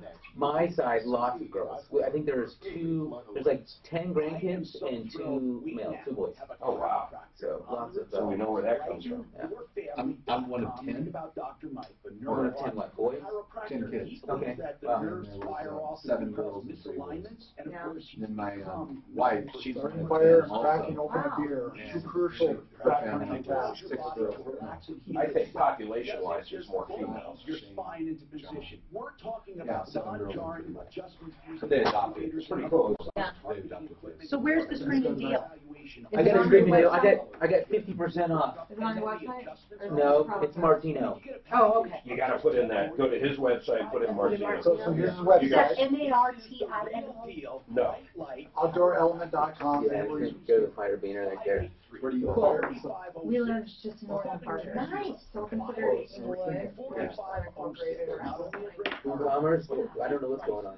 I can't believe I found it. BrightonYourFamily.com. So you haven't had any problems with the back end of the site at all? I mean, since you, okay. I still can't get out of it. Try it on a different computer. No, I'm going to shut my whole computer down. I just haven't had time. I've been on United.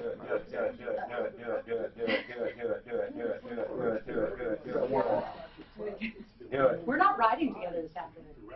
You have to help me get the How much shopping stuff cart does out. she really have? I have the shopping cart, one big box, That's it? and a smaller box. All right, I'll meet you over there about 4.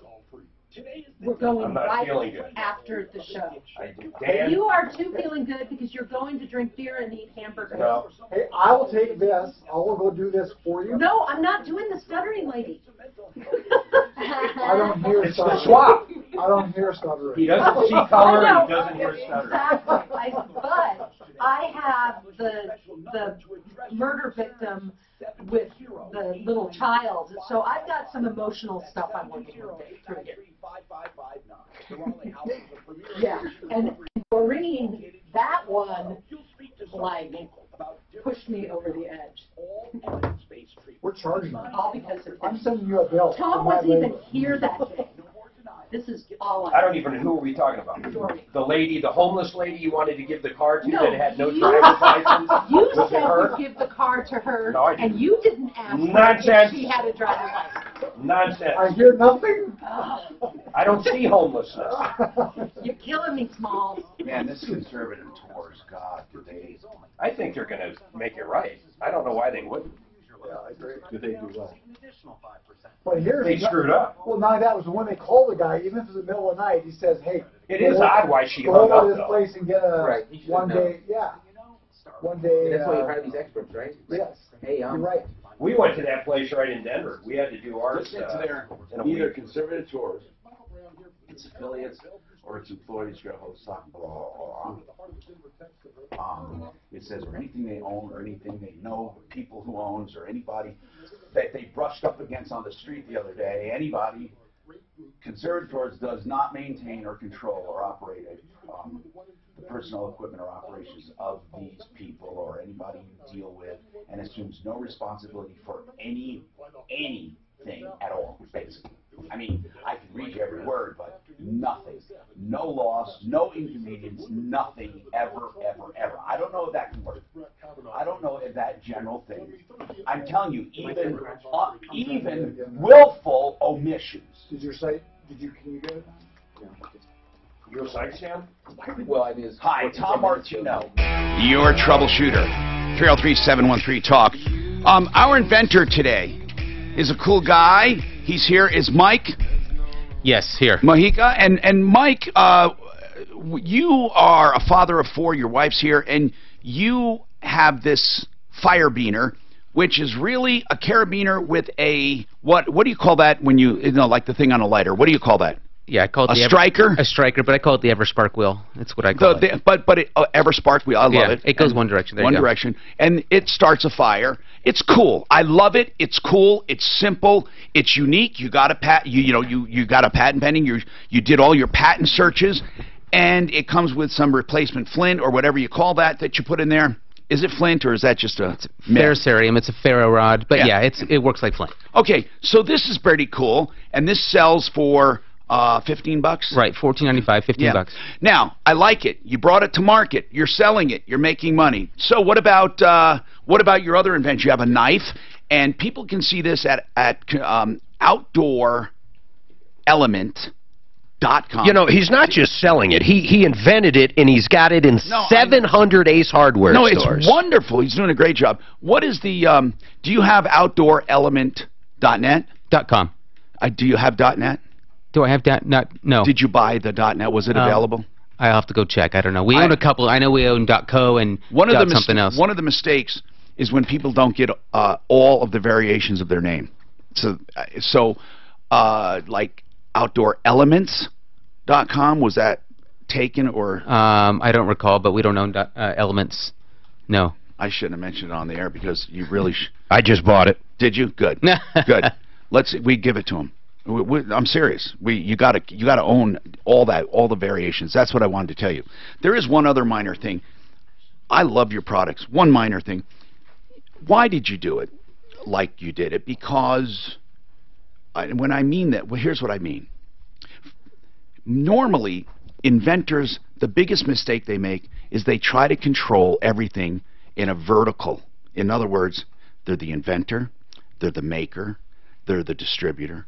They're everything. You know what I mean? And when I say the maker, I mean you are the maker, even though you're not hand making it. You control that. Right. You really control everything in a vertical. I was told, how would I know, other than I was told and I read, that most inventors fail because they don't all fail because of it, but the ones that do fail inevitably were the vertical instead of being spread out and delegating. That's what I was told by every patent attorney I know, that the worst thing in the world is an inventor who won't let loose control. However, how do you argue with someone who's done it and is how many hardware stores? 350? I mean, 700 Ace. 700. I mean, how do you argue with that?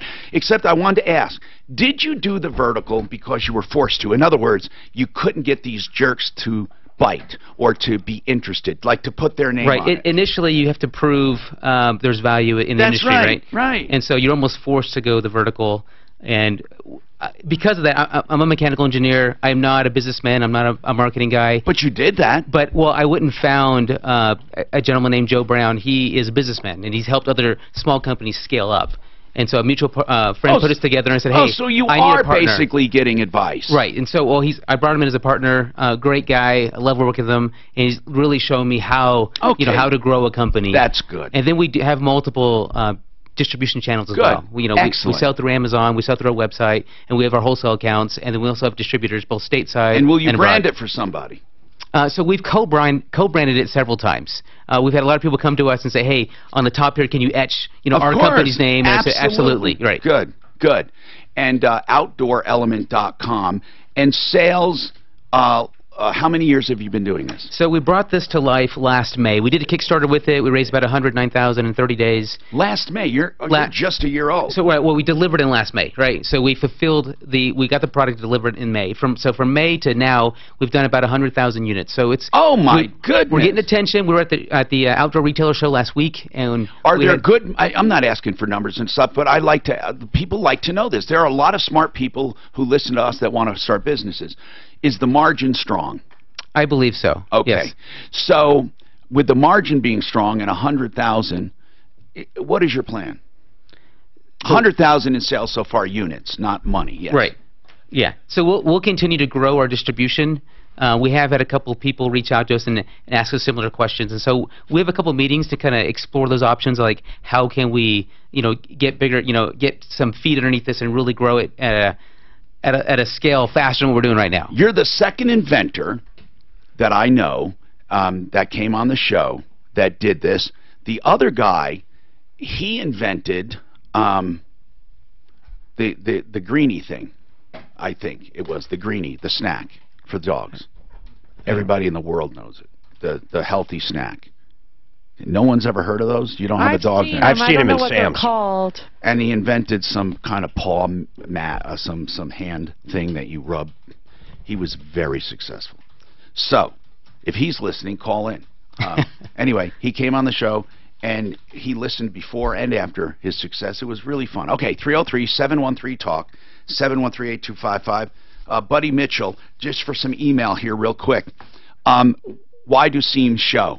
Was something done wrong? Somebody just had carpet done, and their seams are showing. That's where two pieces of carpet meet, the same kind of carpet. Why do they show?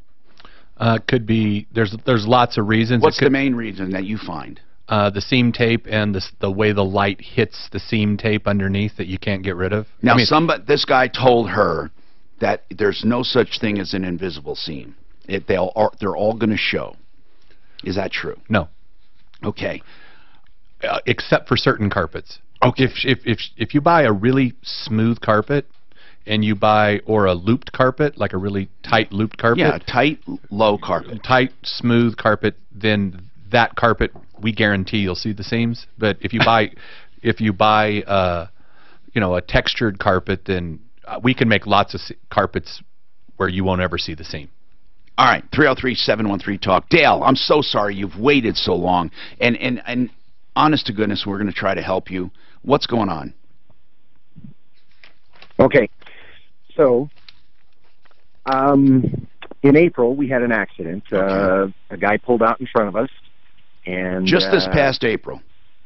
Yes. Okay. Yes. So who was at fault? Ah, that's the problem. Okay. Who got a ticket? Who got a ticket?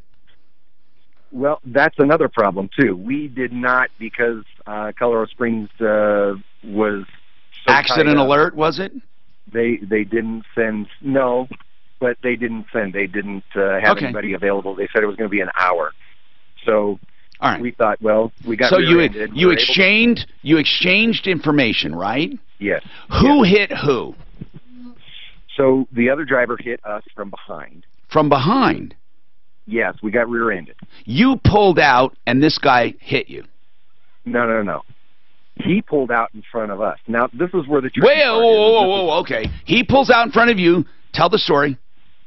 Right. So, and the funny thing is, I told him, well, should I have just T-boned him? No, I don't care about any. I don't care about any of that. What I want to know is, I don't care about your reasoning right now. I just want to know what happened. Please, just that part, and then we'll go to the rest. Okay, so he pulls out in front of us. He was at a red light. I was at a right. He pulls out in front of you.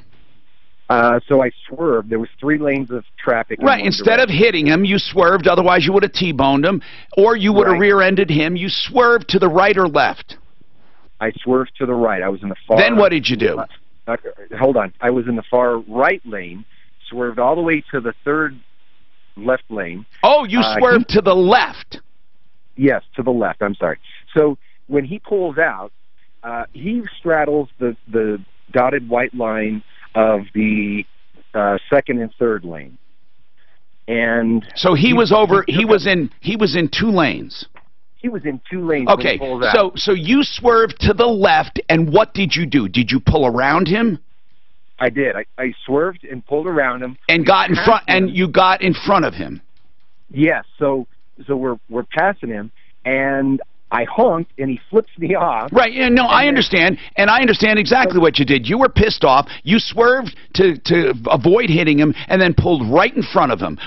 Did you tap on your brakes to teach him a lesson? No. So this is what. So we're swerving around him, and I pulled all the way back into the lane I was in. Behind him. He was in the middle lane. All right, but so then what? He straddled the two. You guys were in a little pissing match. Then what happened? And Dale, I know you had only pure thoughts of daisies and lilies. I understand this. Then what happened? Then what happened? Okay, I see where you're going, and this is exactly what my insurance company... Dale, I don't care. I don't care. I'm kidding with you. What happened then? I need to know what happened, not feelings. So I I was going to hit the curb because we were actually swerving around him. Was going to hit the curb, so I stopped. And then what? And we were sitting there for and then what, Dale? seconds. And then what, Dale? He hit us. Okay, so you swerved to the left. You guys were side by side playing with each other. You got in front of him, and then you stopped.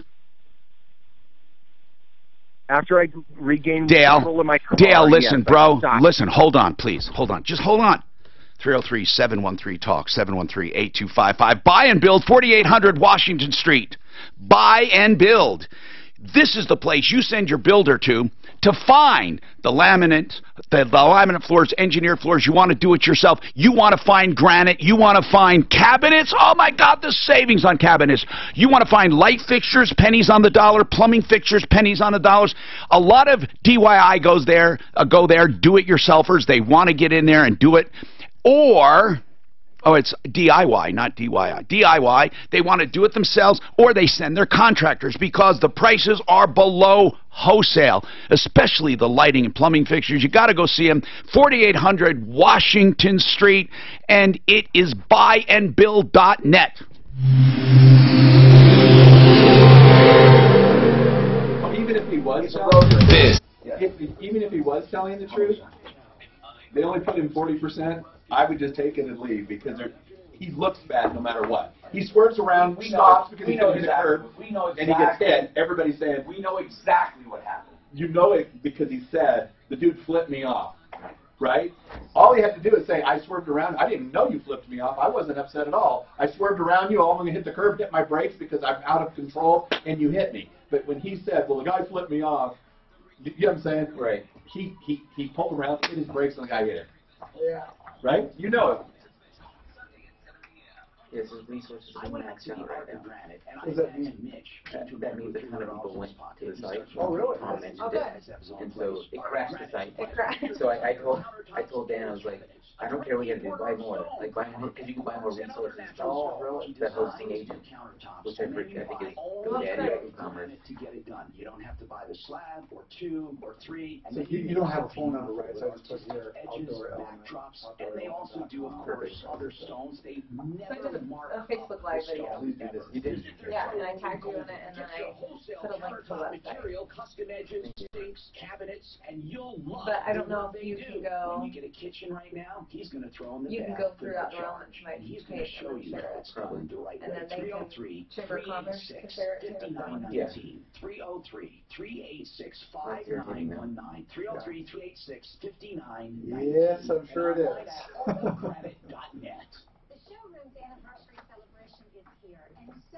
He's on the phone with GoDaddy right now. So how many people, well, that's a great question. I didn't realize that. How many people can actually go to the website before it does go down? I have no idea. So I guess it's something. Yeah, because I mean, we Your don't. problem. Yeah, and we don't have a ton of people. We like last week we had I think 100 people a day right on our website because we had 735 people whatever that went to our website according to Google Analytics. So we don't do a lot of B2C marketing. In fact, we do no B2C marketing. We only do some marketing to B2B to get more wholesale sales. And so online sales kind of just trickle in and fine. We just order, we just do our own fulfillment and go. Gotcha. So when I said Shields is a Minnesota store, that's where it started at. And that's what I thought it was Reno. I thought that was their flagship first store. Boy, they got a huge store out there. They got a monster one in Reno. Oh. I drove through and I went to pitch them, and the guy stopped me halfway. He's like, "Stop!" He's like, "Are you something wrong?" I was like, "No, we already carry your product." I'm like, "How do you get my product?" He's like, "We went through one of your distributors. So I thought it was awesome, so I picked it up." I'm like, "Dude, best pitch ever." I was like, "Can I take a picture with you?" He's like, "Sure." And then Johnstown picked it up shortly thereafter. So I'm gonna find out. Take photos of it so we can knock them off cheap. So my first product was the fire starting little bracelet, right? It got knocked off in like 6 months. Like, we kind of picked it up real quick. And Guess what I'm going to do, Dano? Yeah. I'm taking my lumps. Are you really? I'm taking my lumps, man. I think we're in the Tom, middle you of crashed my a website. squeeze. They're doing good things. Yeah. So I'm IT trying to make it get back to life, but I do appreciate that. Thank you. I mean, Yeah, well, founded in 1902 in Sabin, Minnesota. Oh, there you go. Sabin, Minnesota is the Are you from littlest town. Minnesota? How do you know that? I'm from Minnesota. Okay, I'm like, In fact, the Trump rally was at the Shield Center. oh, wow. So I went to I'm sitting at home watching Fox News. Nuh-uh. I have no idea he's going to the rally. He was on vacation, going out there to see his mom or something. You get placed right behind him. And I'm watching it, and next thing I know, I go, my God, that has to be Dan, but I didn't know he was going. Yeah. And I said to Suzanne, I think I just saw Dan. And then not even 30 seconds later, he texted a picture of Trump walking out. So I rewind on the TiVo and took a picture of him and sent it back to him. I said, you were just on national news, bud. Wow. They zoomed in and said, typical Trump fan. You have your like 630K house shirt on. But I had to wait, let's say, 5 hours to get in there. But Security's nuts. It only held, what did 5,000? Well, I'll bet you there's 13,000 people that get in. You could be reelected. You know, Ferris wheel? No. I don't either, but I didn't think he'd be elected the first time. He'll definitely be reelected. Depends on Will the or won't? economy. Well, no, I agree with that. You say will or won't be reelected? The economy's going to run so good. It's going to be all in the economy. And you got to look at what he does and not what he says. Yeah. No, I like You know what I'm saying? I know he does. What's Most the people, end result as opposed to like what's he tweeting about, right? I'm like, if you just stop tweeting, he'd like win half of us over again. But that's what he likes to do. He's my man. You know what he brought up is how hateful liberals are. Oh, that's valid. They are hateful people. Hateful. Dudes will step to you with a corny line, asking for your name, saying what's your sign. You turn around. Hi, Tom Martino, your troubleshooter. 303-713-TALK. 303-713-8255. Okay, let's talk about Flexident. I mentioned before, and I have to say it again, Flexident is the preferred way to get your car fixed. Someone said they heard the commercial, but they didn't hear the phone number. If you go to flexidentofcolorado.com, that's the easiest thing, but I'll give you the number, and there are multiple locations. They're busy, but you can get in still. They have appointments available. It's 303-619-6273. I emphasize websites more because you go on there and you can find phone numbers, but a lot of people, if you want the phone numbers, I should say those more than once, so that's what it is, 303-619-6273. Paintless dent repair at its best. Okay, so, and then you can just go to referralist.com too and just put in Flex or Flexident or anything like that. Okay, we're talking about this problem that Dale, okay, here's what happened. A guy pulled out and Dale had to swerve to miss him. I bet you Dale was a little pissed. It doesn't matter. He swerved to the left. The other guy was straddling the line and gave him the finger, and he honked, and listen, they were pissed at each other probably. Then eventually Dale ended up in front of him, and then Dale stopped and the guy hit him. Now, Dale, I usually have a rule of thumb with stuff like this, but the bottom line is there's something called comparative negligence. Now, usually what happens is, I'll give people an example. There's an intersection accident. It's questionable. The company says, you know what, we're not paying 100% of it, the other company. They say, even though our guy got the ticket, you're about 20% liable. You could have stopped, or you're going a little fast. Sometimes they say you're 30% liable. It's totally arbitrary. They simply pick what they want, and then you have to fight. But you have no legal standing to fight the other's insurance company. So what I want to tell you is, no matter what I say, here's what you do. You, if you do not agree with what another company is offering you, since you don't have a contract with that other company, they're not violating any contract with you, are they, Dale? No. So, who do you go after if you disagree with the settlement? Well, you can take them to small claims court, Who? I would imagine, the driver. That's exactly right. You go after the driver. Sometimes small claims, if it's under $7,500, sometime, and then he might say, wait a minute, you deal with my insurance company. No, you don't have to. You have no obligation to deal with his insurance company. So, therefore, you go after him directly and let the court decide. Now, many times, though, Other companies, if it's the same company insuring both drivers, they love 50-50s. Do you want to know why? Because both drivers get to use their deductible and they get money. They get twice the money. So, or most of the time twice the money. So this 40%, now there's another rule of thumb I have, and this is this. When I hear one side of a story and still don't agree with the person, then there's a problem. Because hearing one, I mean, I'm not even hearing this guy's side. I'm just hearing you tell it, and obviously you're trying to tell it the best you can on your side. And I am saying in this particular case, I would say you are very fortunate that they are offering to pay 60% of the damages, in my opinion. Not legal, not there, not a witness, not trying to pretend, not saying you're lying. In just what I heard, Dale, I wish people would understand that. I mean, come on, Dale. You know, stopping in front of the guy, come on, man. You just swerved to get out of it, got in front and stopped. Here's the thing, though. He was in the center lane, and I pulled all the way back into the far left lane. So after I passed him, I had no idea where he was. So after you passed him, hold on. After you passed him, he was in the center. What lane was he in when you passed him? When I passed him, he was still straddling the white lane in lanes 1 or 2 and 3. Okay, hold on. So wait, just wait, Dale. He was in lane 2 and 3. You swerved. You got in lane 1, and you passed him. Were you still in lane 1 after you passed him? No, because. Hold on, wait. He is straddling. I'm just asking a question without a story. He's in lane 2, unless it's necessary. He's in lane 2 and 3. You're in lane 1. Let's say 1, 2, 3. The 1 is the left lane. You are in lane 1 and you pass him. Did you remain in lane 1? No. Where did you go? To lane 3. Why?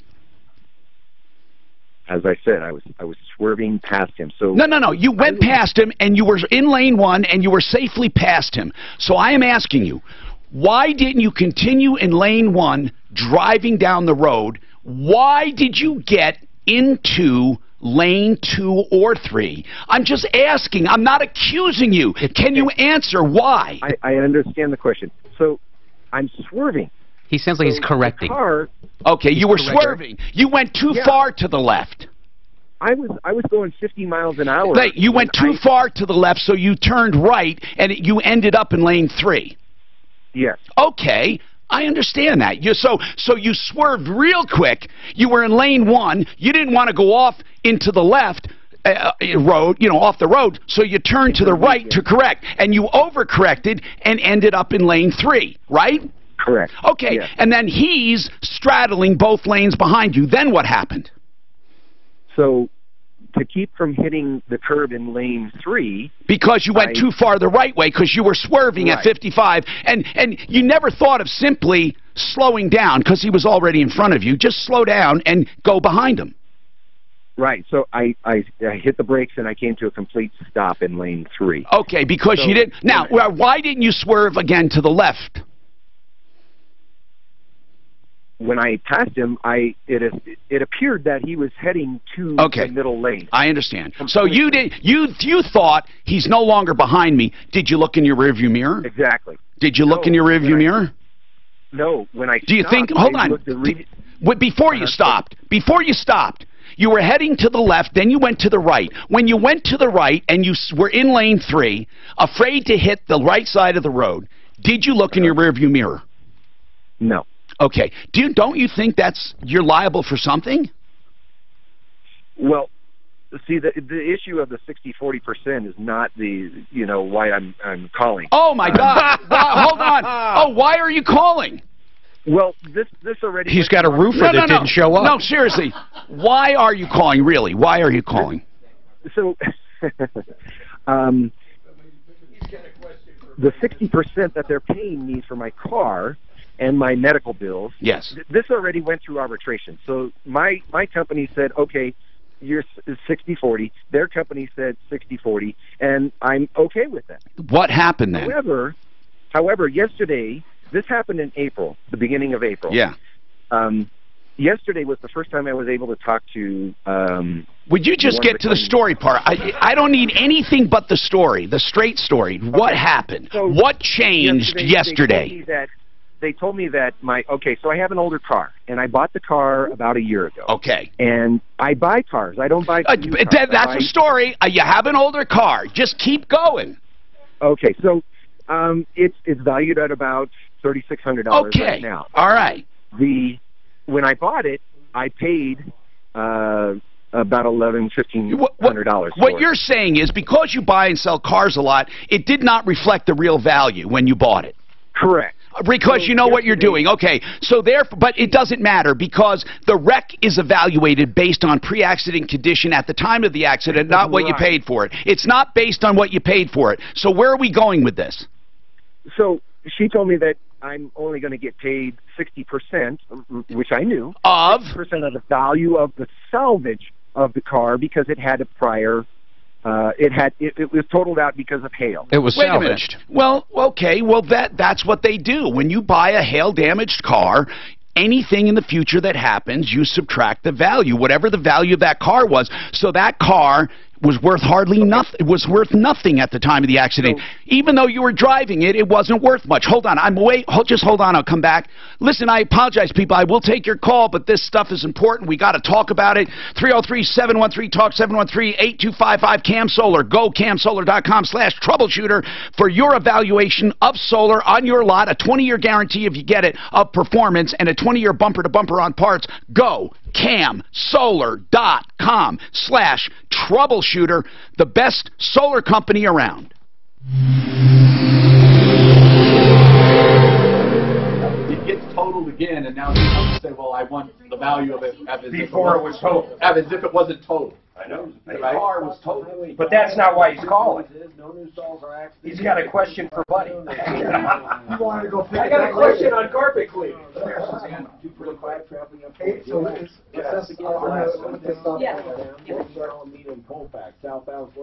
shoppers taking %. He's still on the phone. I would set it for I would be embarrassed if they got Put Martino. That's just how your site works. You can set the limit. What do you want to put in here? Martino and coupon code? And if it doesn't come back up, I'll try to mention it tomorrow. It came back up right now, so we should be good. Oh, good. So it's good until August 12th. I might be splitting early to go to Doreen. What? I gotta Right. go to Doreen. So it's like first of August or August 12th. What's the radio thing I want to do? So it expires It came up yesterday. You wanted to. But if you don't get 100, You were pissed about it.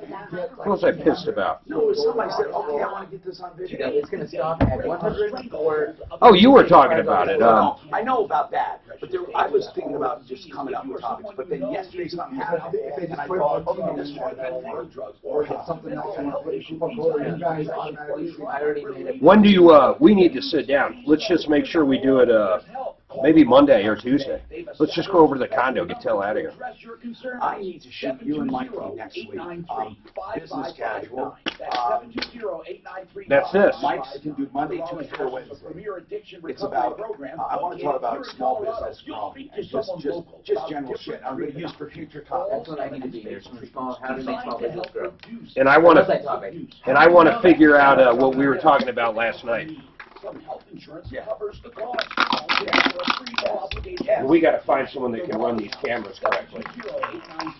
So, I got to tell you, if you put that camera, that one up there, you need one camera.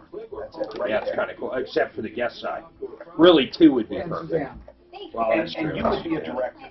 It's the most Well, no, extraordinary. Suzanne, when she talks, I put it on her too. What I'm saying is... Buddy, is business good, man? Oh, yeah. I just got People someone on like to see Facebook who's say you're going out. I mean, I've been told anyway. Tom, I changed the deal dates, 50% off the first 100. Yeah, we don't. Okay. Oh, no, that's good. No, we'll put a limit on it. Then it's wholesale. Or I wouldn't have to say that. I'm just saying it's 50% off. Oh my God, that's one part half. Half price. We're going to do it. Did you get that space next to you? Are you working on that? Oh, I right. don't really want to In general, life is good. Yeah. It's not a job. Right. And it's just the fire dinner, right? Are you doing any of the fasting or anything? I still do not eat till after 4. Yeah. Solid Customized for in Colorado, recommended for parking. 7-8 months. I tried to do this fast, Some with nothing. 48 hours. So if I order 5 of them? That's almost nothing to me now. Nothing. I don't even get hungry. Keto? Yeah, I do keto. There's days I don't even get hungry I'm at about 4. You don't eat after 4? I don't eat. I eat once a day after 4. Yeah. I eat once a day, only after 4. And usually That's before called 6, fast. 4 to 6. Ketogenic. I fast every day. Intermittent fasting. And I've been doing it for 7 months. It's so normal now. You don't get hungry enough. My grandfather stopped at 5. He's 91 now. And what's your secret? He's like, I stopped eating at 5. Yep. That's basically the same thing I do. It's different timing, right? It's different timing. But intermittent fasting, you want to drop body fat? No breakfast, nothing. I would not eat chocolate cake for breakfast. I will. So my old boss was type 2 diabetic. He did keto. Yeah, so he's off. It's amazing to me how many people that are diabetic that can literally change their life by simply changing their diet. Right. It's absolutely And some amazing. exercise. They're more addicted to sugar than alcohol, cigarettes, anything else in the world. It's amazing. They'd be better off smoking. Well, sugar-coated. See those little documents in sugar. So I'm like trying to limit my sugar to So if your 35 grams a day. If your A1C is above 6.2, you're considered diabetic. My A1C was 6.1, and I started intermittent fasting and keto, and now my A1C is 4.3, which is like perfect. It's I know, it's crazy. What are the tries though? What? The worst thing though, He's got a full high try. Mountain Dew, the diet sodas are the worst. They'll spike your blood sugar. Tom Martino here, 303-713-TALK. John Fuller is a personal injury attorney. We were just talking about this accident, right? Well, if anybody gets hurt in an accident, John Fuller takes a look at it. He's also fought that comparative negligence where the company says, hey, we're only going to be 50% or 30% reliable. He has fought and won those things. John Fuller, Fuller Law, a great attorney to have on your side. We have known him for years. He's just an all-around good guy, but more than that, he knows personal injury law. John Fuller, remember the name. Call him with any questions, no obligation to hire him. If you do hire him, you never have to pay up front. You just pay a portion of what he collects for you or nothing, right? 303-597-4500. 597-4500, personalinjuryco.com. As always, John Fuller on the referral list at referrallist.com. So listen, Dale basically now has another issue. He was 40% liable. He said, okay, fine, you know, that was a weird thing. But then here's the deal, though. He literally had a car that had hail damage so bad it was salvaged. The car was drivable. And really it comes down to this. It doesn't matter if it's hail. It doesn't matter what it is.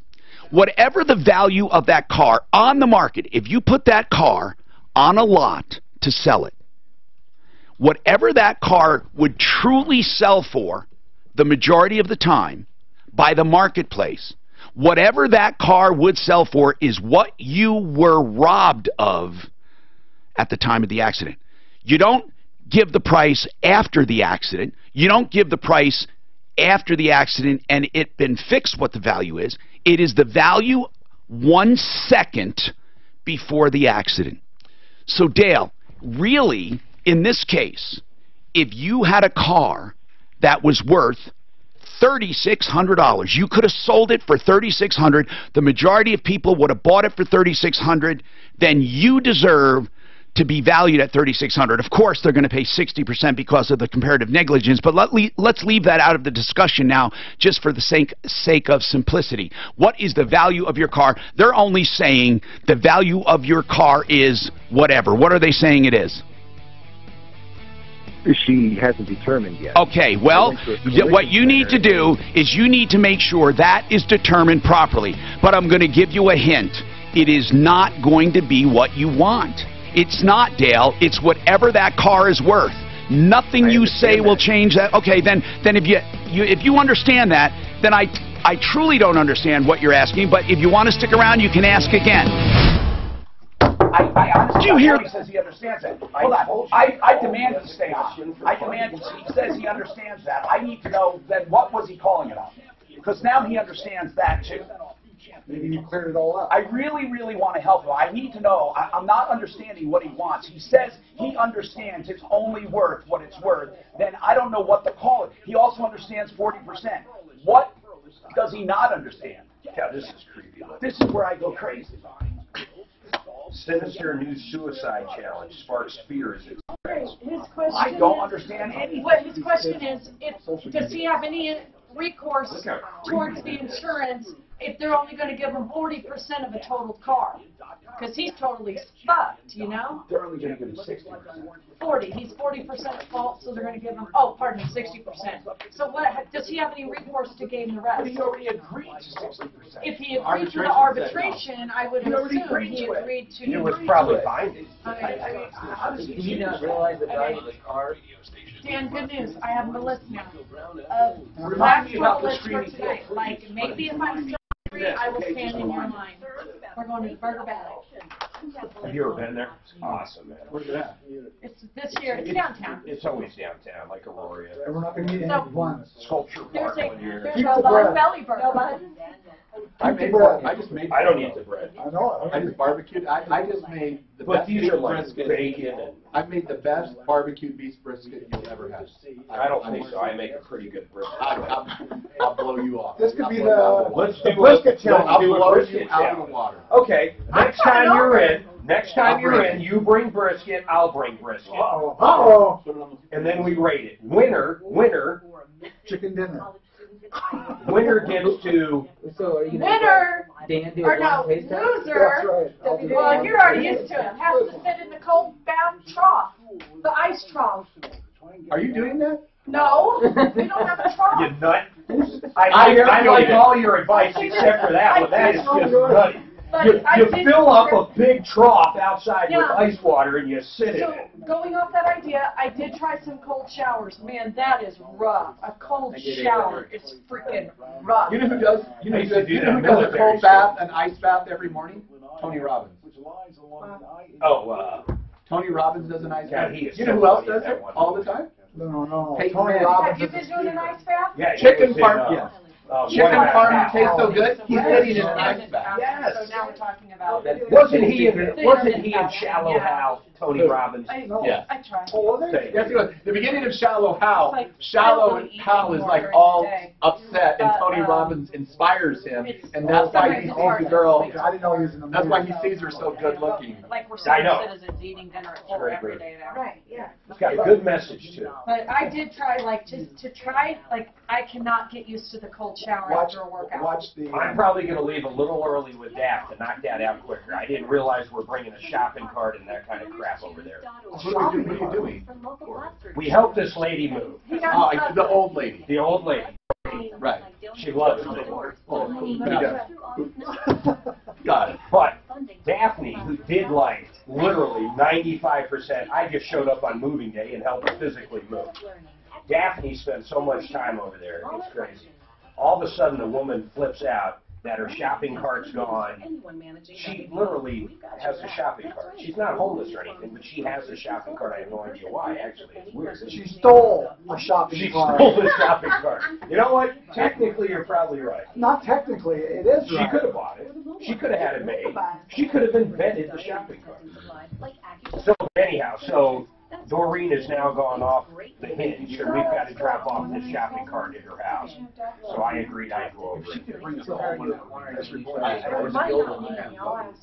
It's her old one. How did you feel? Because I don't even know why the shopping cart's involved. A whisper in your Nor do I know where she's even going to put the shopping What cart. about the knife? She's a hoarder, but it's the strangest kind of hoarding I've ever seen. Stan would help you move too. I watched it on your Every Facebook. single thing is brand new. And packaged and all organized. I opened up a brand new bag from Montgomery Ward's with a receipt from like 1992 for a pleather purse for like $3.99. This made up the majority of everything in that house. She had one room, the bedroom, this size, up to the ceiling with bags and boxes of brand new crap, and I mean crap. And every bag is tied. And most of them are double tied. I'll say this about Montgomery Ward. I have a freezer at my house. It says It still Montgomery works. Ward on it. Yeah. Monkey wards. And I remember when my mom bought that freezer from Montgomery Ward, and I was in junior high, and my dad and my mom got in a fight. And he's like, "What the hell did you buy that for?" You realize the energy rating on that freezer is probably worse than your air conditioner in your house. All I know is it works like a trucker.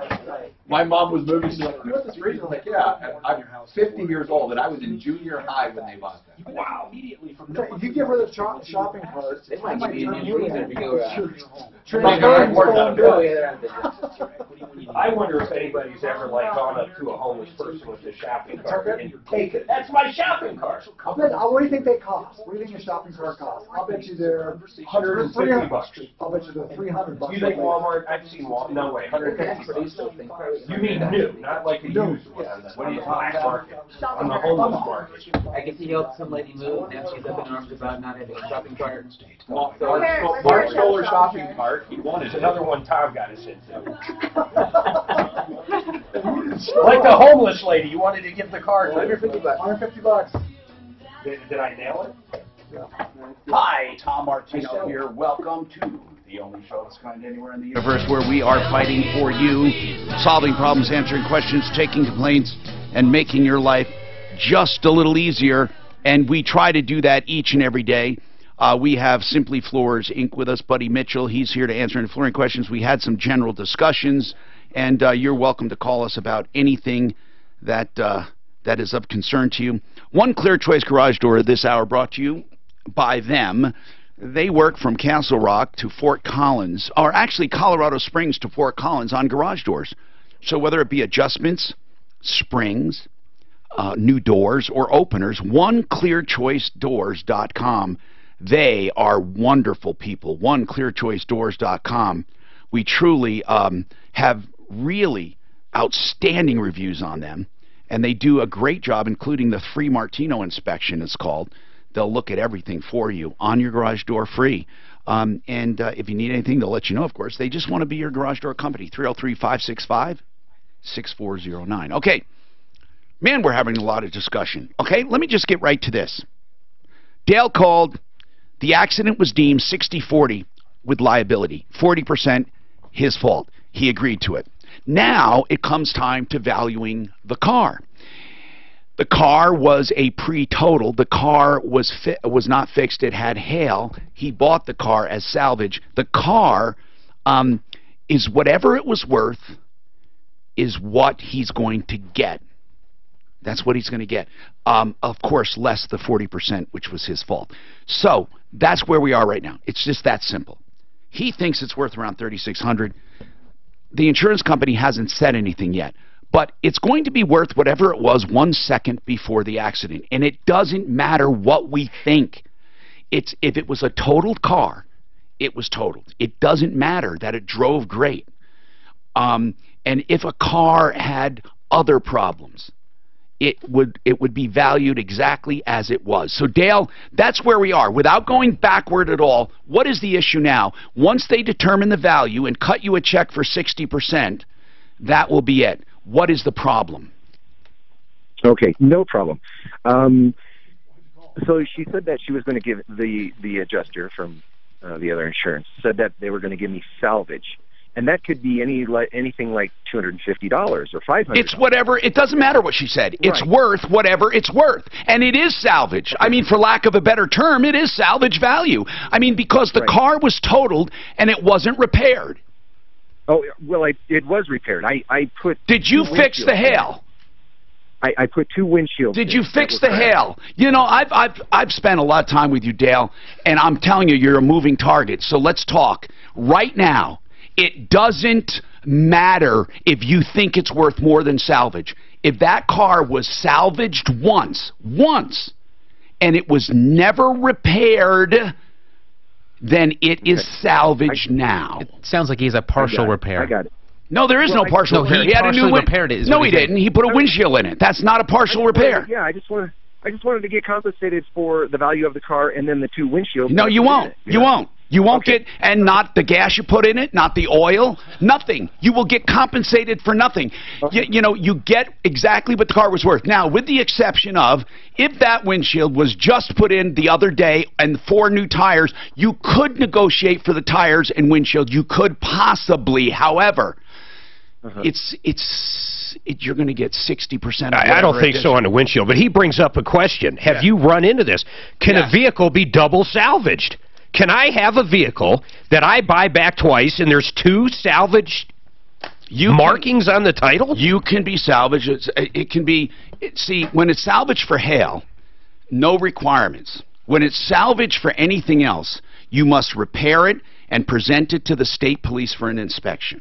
Okay? So, the question is, if it's salvaged again, same thing. If it's salvaged for, it can't be salvaged for hail, was already done. So now, if it's totaled again... I'm saying if he buys it back now, and he gets into another wreck, my God, it's going to be worth a nickel. If he buys it now, if he bought it now and fixed it, and went to State Patrol, it would be worth whatever it would be worth. And that is the salvage value. No, it might be a little more than salvage. It depends on how he fixes it. So really, value is value. With that car, I didn't have to take it to the highway patrol because it was hail. He said that though. I bought it.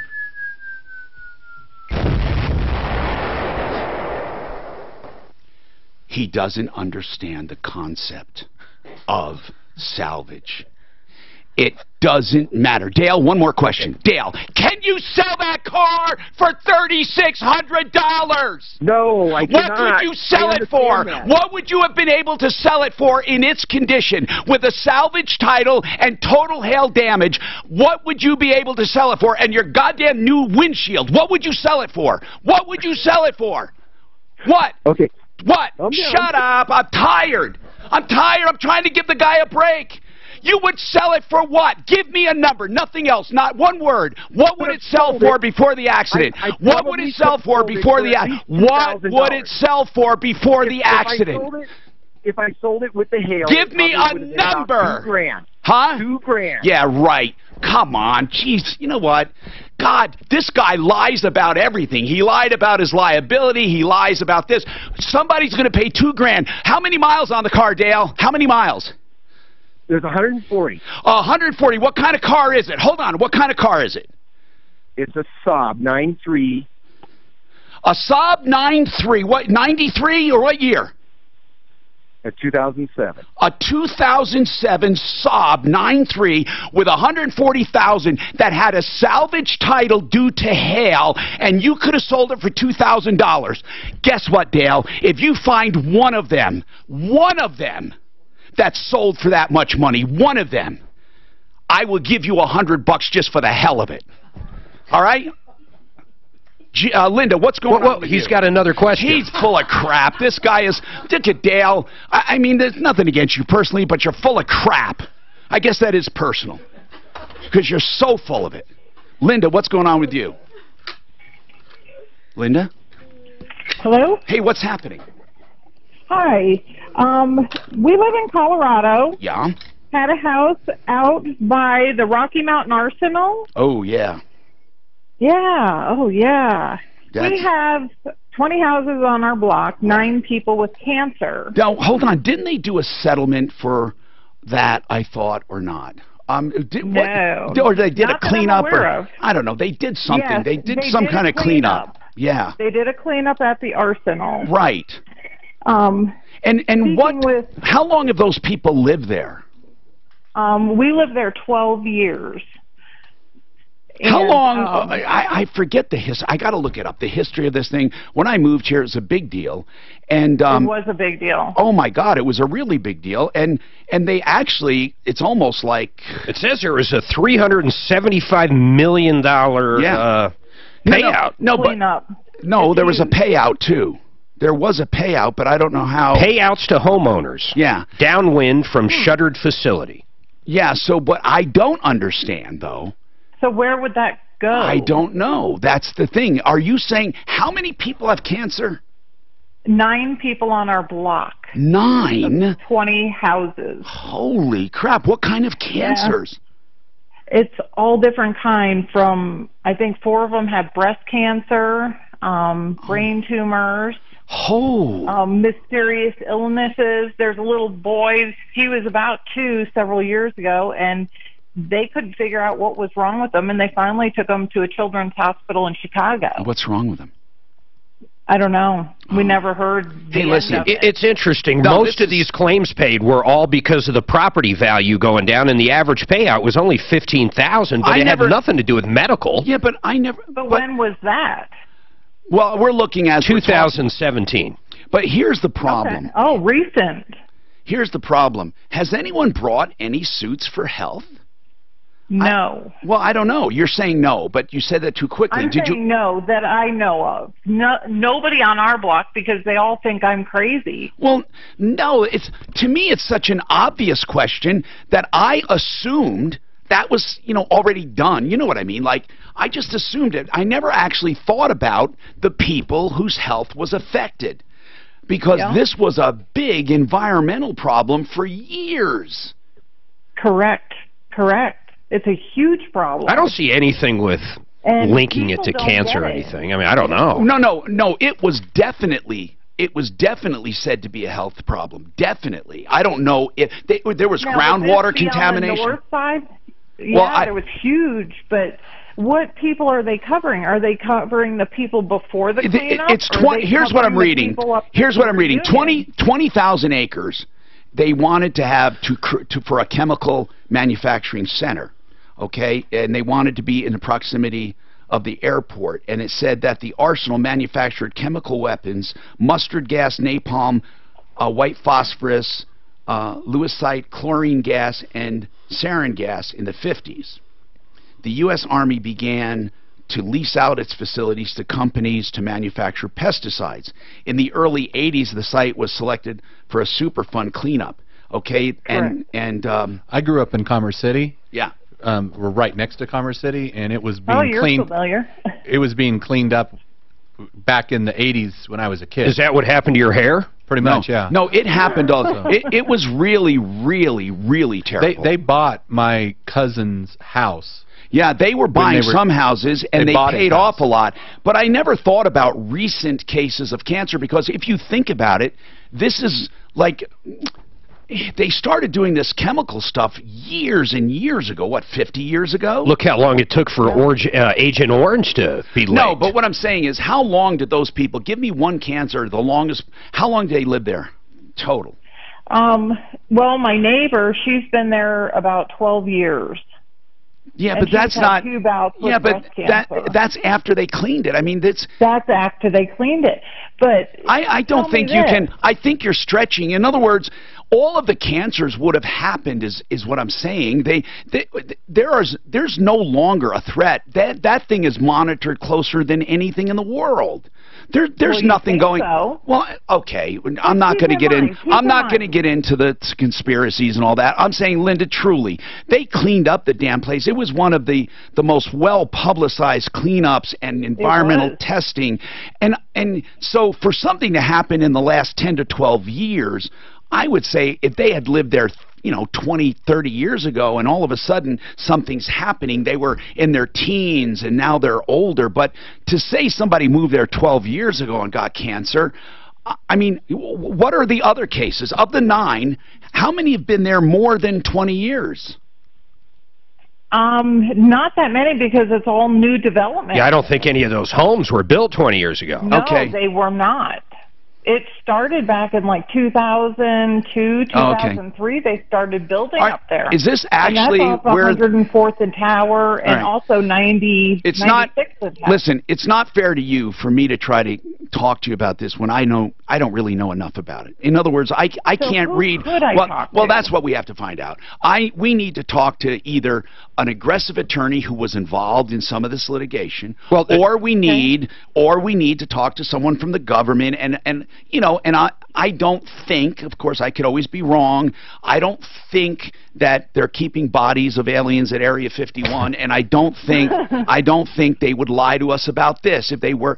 I don't know. You know, ask them, like, what happens to lawsuits and what's the criteria? We just need to call the class action attorneys up. Yeah, we need to call some of the attorneys that handled this or are familiar with this, because, like I said, I don't know what would happen if someone says, well, no matter how much you cleaned it up and no matter what your testing says, we got cancer.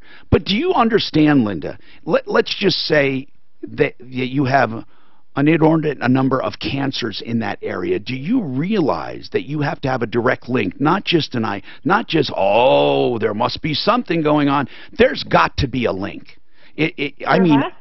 No, I'm not saying there is. I'm saying in order for you to prevail, there would have to be a link, not a suspicion of a link. In other words, there would have to literally be contamination traced to that lot in the water or the soil. Well, have they had their water tested?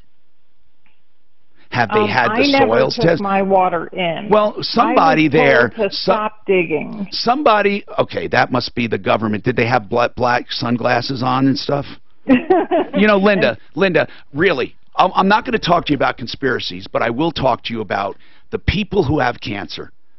Did they have any environmental testing done? That's the very first thing to do.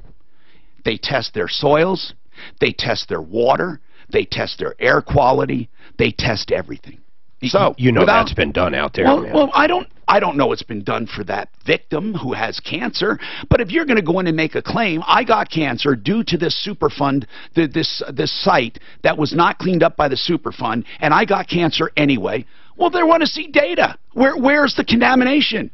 I mean, there can be no conspiracy when it comes to science because science doesn't lie. If you have contamination, then you have contamination. If you don't, you don't. So, Linda, could you please get, you know, you sound like you're very interested. So can you get your community together and get some testing done? Hire well, hang on. Stop for 1 second. Yeah. Hang on.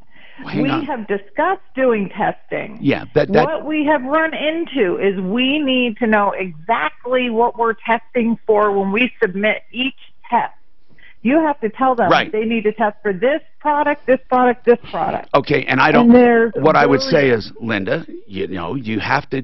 That's not entire. That is somewhat true, but you can test for just to see first if there's contamination. You can test that, and then you can go further. But there may not be any contamination. Listen, there are certain classes of chemicals they can test for. Look, I have to run. Hold on. All right, just hold on, please. And we'll get your name and number if anyone has any ideas, or if we can get a hold of an attorney who handled some of those cases. David Salisbury is an estate attorney. He's a probate attorney. He does wills. He does trusts. He does what I call inevitable law. And what happens when a beneficiary of an estate wants to buy assets of the estate? Well, if they're a beneficiary, why would they have to buy one of the assets? Can you give me an example, David? Oh, well, Tom, I'm talking about where there are multiple beneficiaries, and usually this involves real estate, and one of the beneficiaries wants to buy the real estate that's in the estate. Right. They say to the people, hey, you know, guys, how much can I pay to get this, right? Exactly. And if they are also the personal representative, I always tell them, number one, you've got to get an appraisal so you know you're paying fair market value. And just as important, you need to get a release from all the other beneficiaries acknowledging that they accept the price, that they've agreed that you can buy it, and get them to sign off on it so that somebody doesn't come back later and say, oh, you know, I didn't get enough money from the sale of the house. So if you want to buy property and you're the beneficiary and you want to buy real estate, you need to protect yourself. And David Salisbury is happy to answer questions. That's what we love about him. He answers questions for people who call him, who are thinking about hiring. And when you do hire him, he has flat rates on everything he does, so you don't have to worry about being nickeled and dimed or how much is this costing or that. You know up front, 720-493-3911. 720-493-3911. This report is brought to you by Express Employment Professional. I'm going to say this. If I was her, I would just go talk to a class action attorney. Yeah. They're going We need to talk to someone who also did that because they might know what's going on. I don't know that there was ever a class action lawsuit for cancer there. No, but I'm talking about there were lawsuits. There may not be class, but there were lawsuits. There were absolutely lawsuits. Was there lawsuits? I'm pretty sure that what I remember is the government came into my cousin because they bought a house right there on like 92nd, right next to the arsenal, and they just came in and said, we found that this property is contaminated when they were cleaning it up, and they just bought all the houses. Yeah, but there were lawsuits filed by residents at that time. There were absolutely. I was here. There were lawsuits. We covered them, and there was one right after another. I don't think there was a class action, but people were suing. People were up in arms, man. It was a major deal. But it was in fact, okay, all you have to do wasn't that also the all you have to do is Rocky Mountain Arsenal lawsuits. Just let's look that up, and you'll. What was the other place in north of? Yeah, what was the place with the plutonium? What was that? That was right next to mine. I keep getting that mixed up. What was that? That's Arvada. That was. No, what was the name of it? Because I kept mixing them up. It was. Dan, do you remember the one with plutonium? No, you said it. I knew it. I was just about ready to say it. Now I can't think of it. I'll tell you. Here in Colorado. Yeah, it was a Superfund site. A guy in my church worked out there for years cleaning it up. Scary. They had to go in and they went down and they buried the plutonium that they made out there. Buy a house there, near there. That's where all Candelas is at. All that whole division up there in Arvada, Candelas, it's right on it. Rocky Flats. Rocky Flats. Yeah. That was a big nuclear. It's in Jefferson County. That's right there off of 92nd and Ward Road. I mean, it's like not that far. They used to say that if that place blew or if a terrorist hit that, it would kill all of Denver. There was so much radiation up there, it was like crazy. Well, how deep do you have to bury it before there's no leak? All right, 30371 38255. Mr. Mitchell, how's the carpet business? Seriously, how's business right now? The economy's booming. Are you selling a ton of floors? Yeah, we're really busy. We're so busy that we're starting to have to. We used to be about 2 weeks out. We're now about 3-4 weeks out. I have got a stain in my life-proof carpet that won't come out. We just had a carpet cleaner out. How's the warranty work? Well, we turn it into Shaw. And then they just send out carpet? They'll come out and test it and tell you why it's there and if they're liable for it. How does it generally work? Honestly, do they generally cover something that doesn't come out on that particular line of life-proof?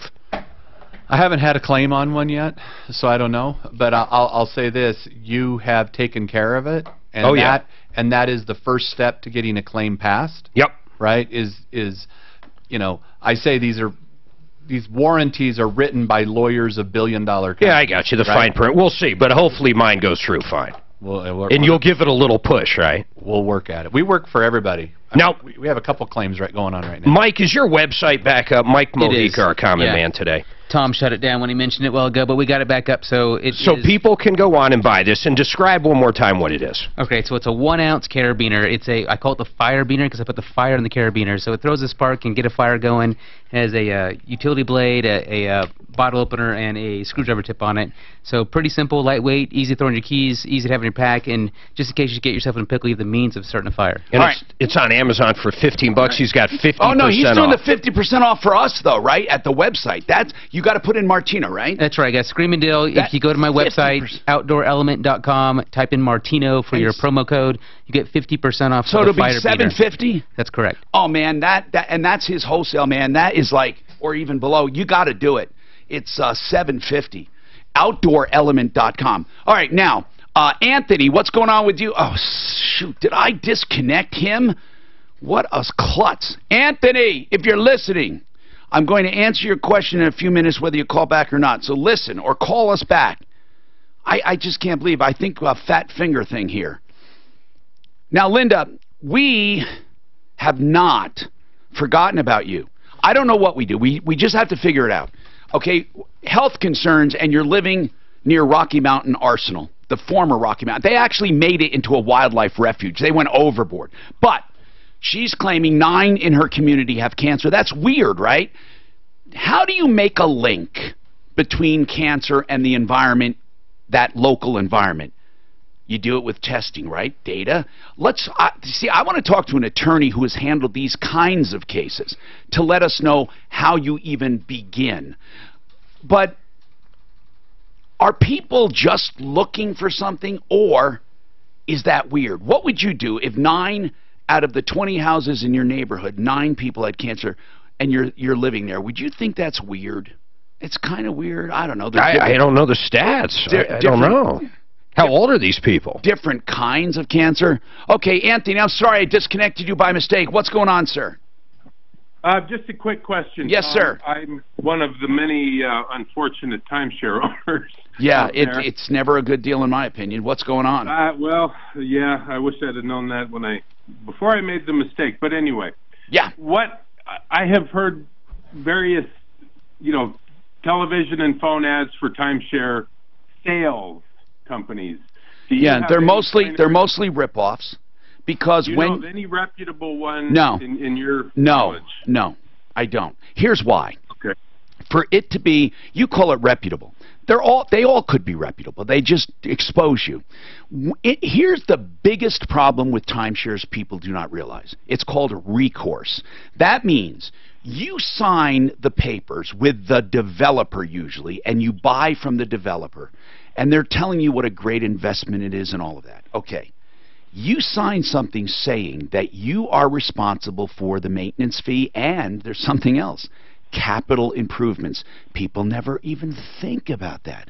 But if they have to redo the parking lots or the roof, you have to pay your share. That's a capital call. That could be thousands of dollars, and then you pay your share. So, and that could be thousands too. So here's the deal. You say you're responsible for that. And listen to this. Upon sale, transfer, gifting, anything at all, they have first recourse against you, which means if a future buyer, or even if you give it away, people think I gave that away. It says that if anyone in the future does not pay their fees for any reason, they can come back to you because you were the original purchaser. The only way to get out of that is to sign a sales agreement. Even if you sign a sales agreement and the person says, oh yeah, I'll indemnify you, I'll guarantee it. Okay, and then they don't. It doesn't matter. The timeshare company isn't going to say, oh, I'm sorry, that guy signed an indemnification agreement with you, we're not going to come after you anymore. They don't care. It's not their agreement. So the only way to get out of a timeshare is to go to the original developer and have them transfer that liability out of your name, cancel it completely. So the new owner, if the new owner takes over and stops paying the maintenance fee, or 10 years down the road someone else stops paying it, they can't come after you. So we'd have to find the original developer. Or who's ever, it doesn't have to be the original, who's ever in charge of it now. Whoever is literally, I don't mean, hold on now, I don't mean a marketing or management, I mean whoever owns it now. They have to let you go out of your liability. A title company would do that if you do a real sale. If it's easy to get rid of them, but the hard part is not getting rid of them, it's getting rid of them and not letting it come back to bite you. These guys that say, oh, I'll get rid of it, pay me $2,000. Well, why would you ever do that? Because, they say, I'll buy it from you. Or here people, most of the time, Anthony, most of the time people give them away. They can't sell them. They give them away. But you're not giving away that liability. That liability stays with you. And that is why I call it financial herpes. We've been able to make it work for us for the most part. It just gets exhausting. How much are your maintenance fees up to now? It's not bad. They're just shy of $600. We have it listed. Then we've got $600 a year, right? Correct. Okay, hold on now. How old is the facility? We bought Pueblo Bonito Sunset Beach down in Cabo in 2000 and No, was it brand new? Well, yeah, no, they were just developing it. We were one of the early sets of owners, so we're only looking at a 15 year property. Okay. Well, in a few years, you got to worry about the paving of the parking lot, and you're going to have to worry about anything else that needs to be done because they do an assessment, a capital assessment. It doesn't matter that they're collecting $600 a year from probably how many owners. If you think about it, how many weeks do you have? Just one. 1 week. So if you take, a year. Listen to this. If you take 52 weeks times 600 a year, this is what they're getting. They're getting, if you take 52 times that, that's 31,200, right? Times 52 weeks. That is for how many units? 1 unit. One unit. Yeah. Now, how many units are there? Oh. Give me an idea. 900 to 1,000, and then growing and growing. So let's say, yeah. So 1,000 times 32 grand is 32. Oh yeah, that's easy. 32 million, right? 32 million a year they're collecting. $32 million, and they call that maintenance. They don't make. See, when they sell them, that's gravy. The real deal is the maintenance. It's the maintenance. It's not, that's why it's so amazing to me. And then on top of the 32 million, they will assess you for anything outside of normal stuff. They don't even save that 32 million and say if they collect that for 10 years, and they're looking at you got to subtract a free TV in the buffet though. Yeah. And so you look at $320 million in 10 years, and they have the nerve when they need to put a roof on it to come to you for an assessment, and they make money on that too. So the whole thing, it's scandalous. I love when people try to talk me into why it's a good deal. They're trying to make themselves feel better. Well, it really isn't that bad. So anyway, I'm sorry. Anthony, you're not going to sell it. I mean, you will sell it, by the way, but please be careful, because unless you get relieved, and a title company says you are totally relieved of liability, totally. I wonder if Michael Finn could get him out of it.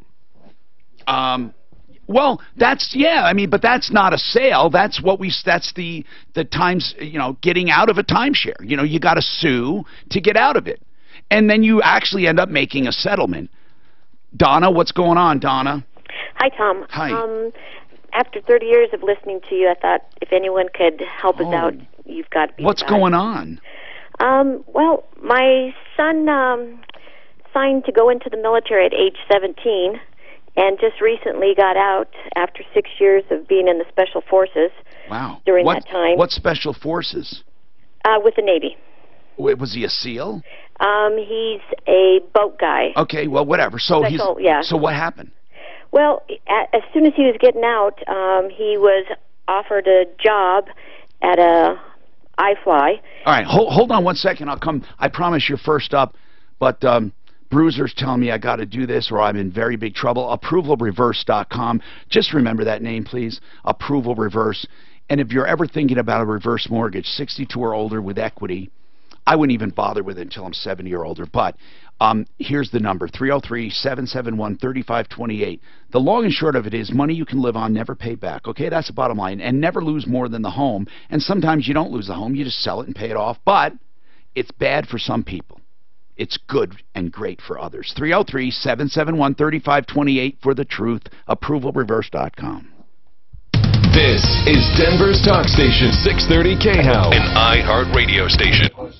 If you take that on your whatever TSA, take it away from you. They will not take it away. All right, I'm heading over to Door Reach. We had TSA will not take this away from you. Later today. It's nice meeting you, man. Mark, Nice meeting you. This thing, Nice meeting you. That's right. Yeah, we had one customer say TSA took it, they played with it, they gave it back, they said this is pretty awesome. Fortunately, the guy behind him said, I can bring my big lighter on. He's like, oh yeah. So the TSA. Oh, you can bring a lighter? Yeah, they changed the law like 2 years ago. You can't bring one of those flame torch lighters, but a big lighter is fine. Companies are continuing to hold on to their workers. I'd love to tell people about our Kickstarter, about that knife you got there, if possible. They were trying to raise some funds, bring it to life. What do you want? I also, so it's like, if they get on, it's 33% off. Are you familiar with Kickstarter? It's crowdfunding? Right, so I'm like, hey, MSRP is $150, you get the whole shebang for $100. So that partner you brought on, he's not a financial investor. No, he's not. So he's a workhorse. I mean, he brought in some. He bought in your retirement savings. Yeah, he brought in some capital, but he came on as like. What did you retain of ownership? 56%. And I'm also Native American, so I want to use it somehow. I have my little card, you know, and I'm applying right now to be a Native American small business owner. So I'm going through that process. You can learn about it in a free report. This method love to get you some DoD contracts, making stuff stateside, but I got to quote state centers for $18 a pop. So I'm like, how do you make something like that stateside anymore? That was my quote. And I'm like, well, I guess I can't do it stateside. No major problems when you drive across the metro area. The knives I quoted, just the larger knife, no sheath, no replaceable gut hook, $120 it costs. And I'm like, you know, how do I make things stateside anymore? I don't know how to do it. But I love talking about like meaningful spending. Like, support the small businessmen here, you know? Whenever I quit the day job last October, like, now I go to Adam Lumber, now I go to Ace Harbor, now I go to like all the mom and pop shops. I know how important it is. And most of us common people, we don't know any better. We're just like the deal. But we're the lifeblood of the economy as an entrepreneur. It's a small business. Right. If the government would go and help small business like they want to help big business, right? But big business gets the money. That's who funds their thing. Well, you are getting the big tax credit, aren't you? So you will get that. And that's 20%. We'll figure that out next April. Right. No, I think that's what everybody. So what? Well, yeah, we'll see. I remember I went through many years of making like nothing, right? And then we finally made a bunch of money, and I paid $100,000 in taxes, and I was like, crazy. It was like,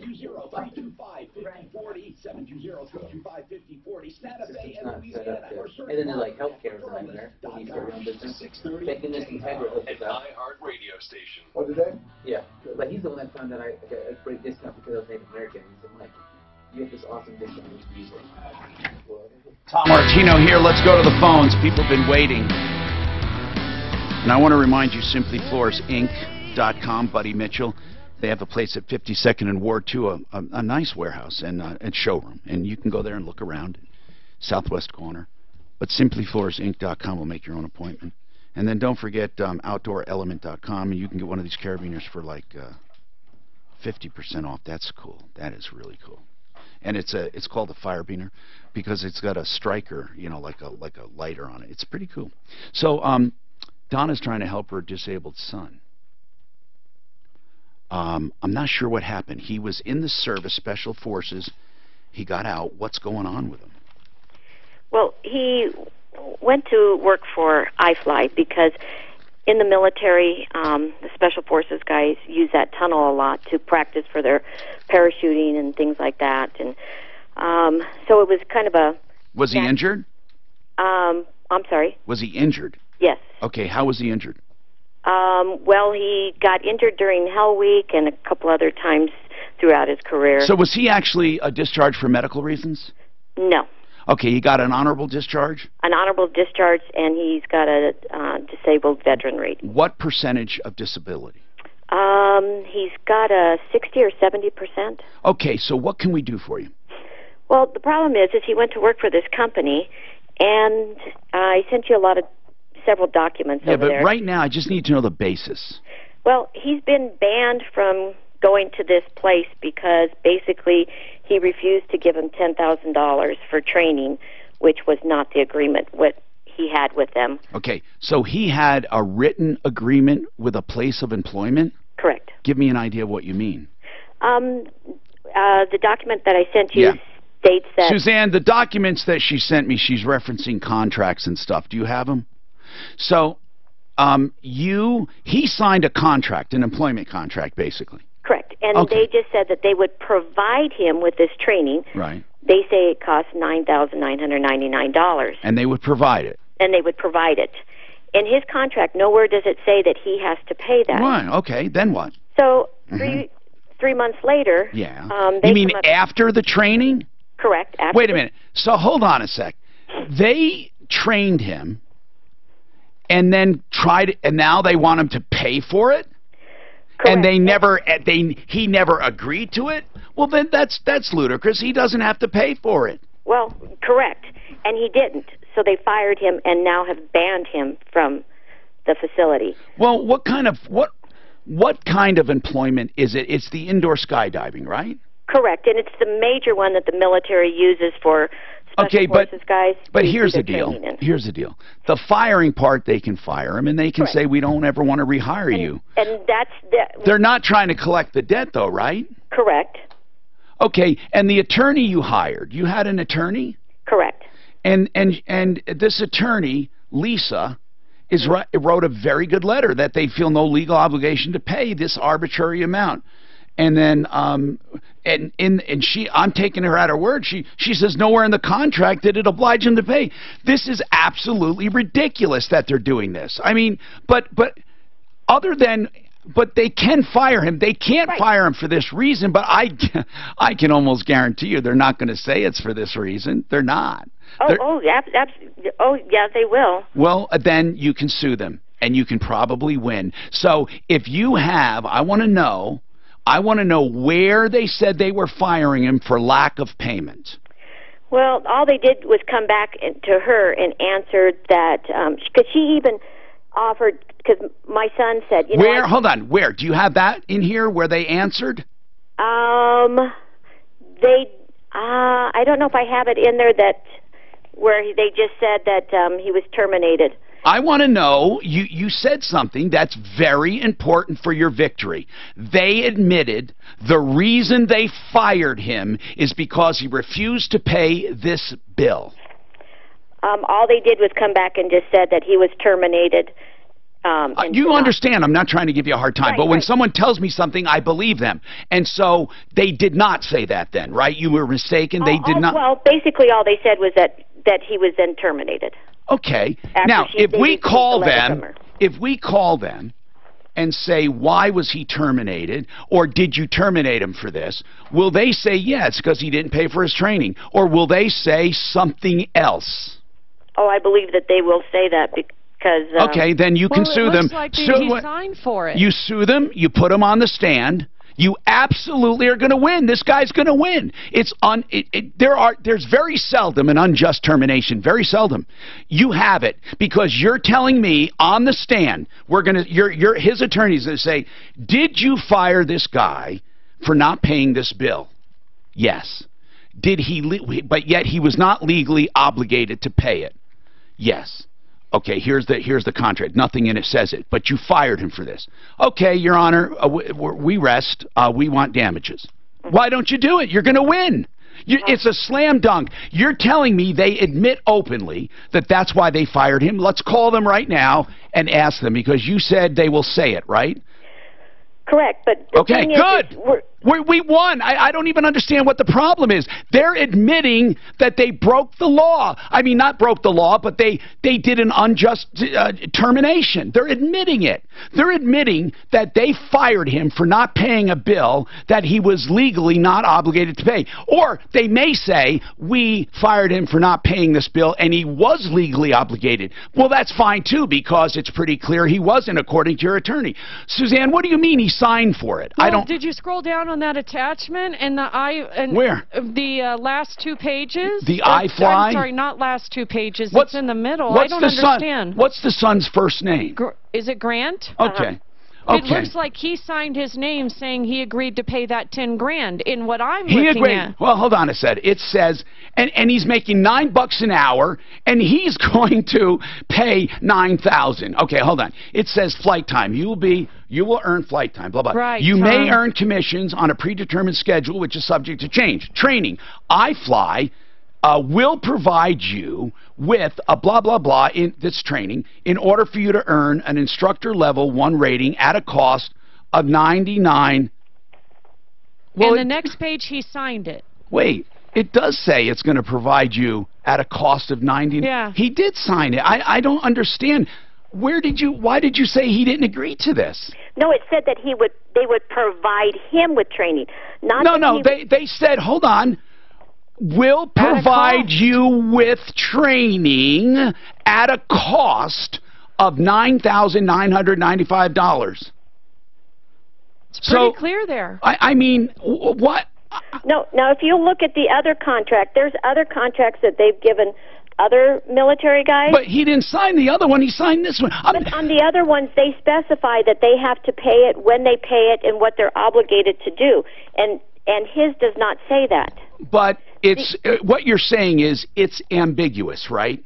Okay, correct. You have a fighting chance. Because you have a fighting chance if it's ambiguous. It's construed against the one who drew up the contract, which was them. There's a fighting chance. However, you have to understand something. This is not as easy as you presented it. They're going to say that they fired him because he did not honor this contract. He breached the employment agreement. That's exactly what they're going to say. But that's good because now we have a black and white issue. Hold on. This report is brought to you by Express Employment Professionals. No major problem. Validity on the other side. How much time do I don't understand this. I'm not saying they're going to win or she's going to win, but why do they refuse to see any validity on the other side? Northbound I-25 slow downtown between Alameda and Colfax. And evidently not read the fine print. So I wonder where they do this training at, right? Their facility? The weather forecast. Well, it could be a 10% chance back. I've done this. If you accept this offer, you can overnight hours. will not violate any travel duty. With your traffic and weather, I'm Pete Wagner, 630 K-How. August 9th. You further represented you have not for disclosed. Express Employment Professionals. Apply now to start the search for your next job. Visit expresspros.com/interview day. At Express, job seekers never pay a fee. Visit expresspros.com/interview day to apply. That's what I can't do. Agreed. $1 an hour? Well, that's until you become the instructor. I see. Then what do you get on? I don't know. It doesn't say. Dr. Lisa Augustine, Dr. Dan Zeppelin, and Dr. Aaron Son. I can't It was believe Dan this. Zeppelin who did my tooth implant. So you get paid while you're training $9 an hour. They charge Now, you. Dan, would you call them? The minute you step in to ask them, I mean, not right this minute. Could you call them and find out what their stance is? Making you feel right at home. I mean, working toward the same goal. I would like permission to talk to her attorney too. Call Lisa, the attorney. And all in one room. We'll get them. I'll tell her. They've been That's named what we by need. their peers as 5280 Magazine's top dentist in Colorado. But she must have a different contract for what you're reading actually says. Patients love their dentist. No, my word. well, this contract says exactly. It is kind of weird. It does say, it says at a cost of, she's saying that's what it costs them. 303 That's not saying. Oh, I see. So it doesn't say we will charge you. It says exactly what I just said, and I'll leave out the name of the training. It doesn't matter. iFly will provide you with training in order to become an instructor at a cost of $9,995 for employment with iFly. Sounds like she's got to pay that. He's got to pay that. Providing at a cost of. She's claiming that they were saying, well, this is how much it's costing us to. You know, that could be, it could be construed that way. Well, I'm going to say this. I'm going to train you to work for me. I'm going to send you to all this training. You're going to owe me the money back if you quit. Yes. I'm just saying, that would be the way I would do it, because we have installers right now that I want to send to Dallas to be certified. You know, this is weird. It could be construed that it's a cost to them and they're providing it. It really could be. So that's kind of good news, Donna, because it is a straight down breach of contract argument. They're claiming he breached the contract and there was fired. He's going to claim he was unjustifiably denied employment based on he did not breach. I mean, Donna, you don't get more simple than that. Do we have permission to speak to your attorney? Can you call her or your son so we can talk to her today? Sure.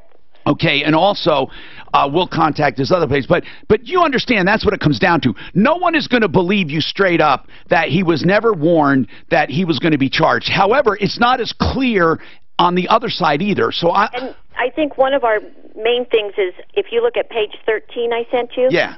Under the terms. Yeah. That's the terms that they normally give the guys. Well, but that doesn't matter. The fact that they, I understand. It does make it more ambiguous. I understand that. What you're saying is they were advising your son, hey, we're hiring you and there's a price to this, right? Right. There's a price to, or there's a cost to us. But it doesn't, you're right. I agree with you. And if people stay there 2 years, they don't have to pay that. Well, then why wouldn't he do it? Why? I'm just curious. Why wouldn't he do it and stay there? He wanted to. But why didn't he? Every day they kept coming up to him and saying they wanted $10,000, and he says, "Wait, I thought have $10,000." Wait, they didn't say we want you to.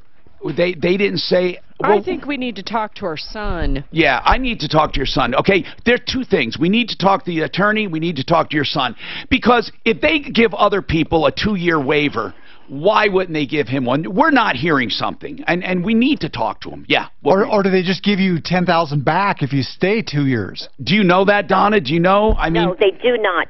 And that's how they get a lot of these military. Well, hold on. So you're saying that 2 years is a lie? They never give the money back? Never give the money back. How do you know that? How do you know that? How do I know that? I know many of the veterans that are working there.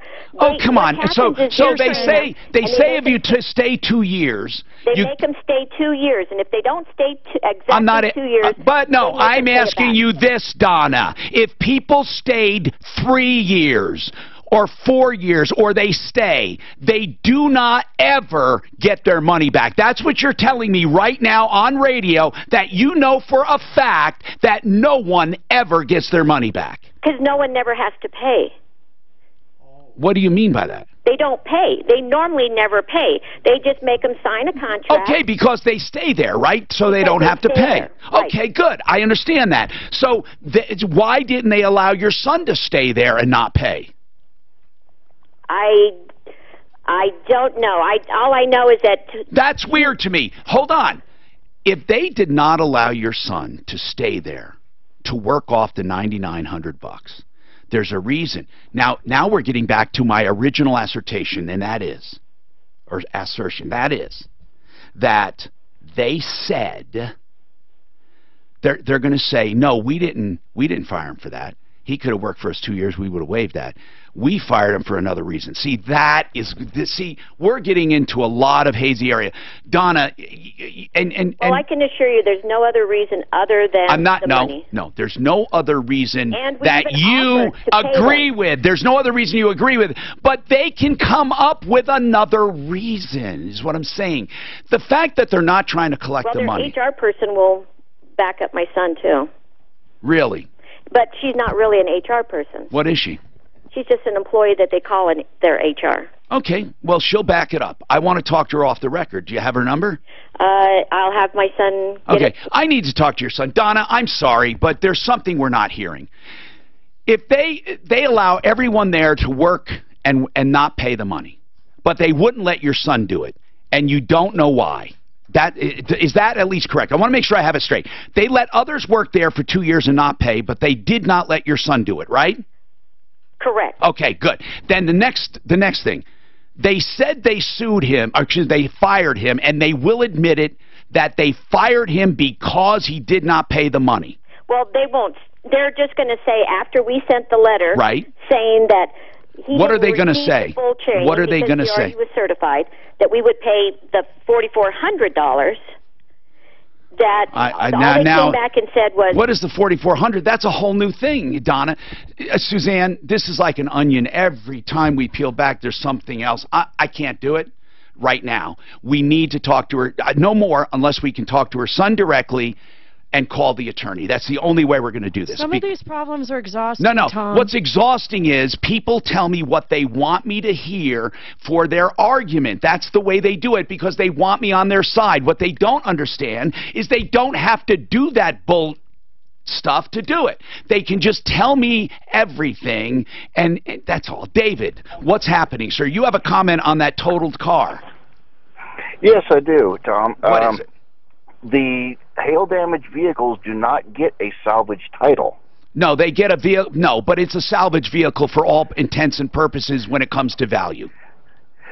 I'm going to have to discount that as well. Because okay, David, for a fact, okay, then let's put it this way, another way.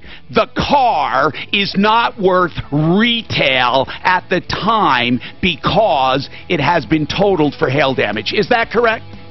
That is correct. Okay, that's all that matters, okay? Whether you call it salvage or you call it hail salvage, it doesn't matter. What matters is the car was not worth what the guy wanted. By the way, you know, I didn't have time to talk about the crowdsourcing for this guy. We'll do it tomorrow.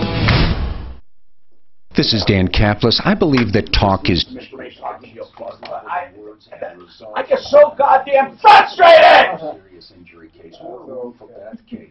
I go crazy!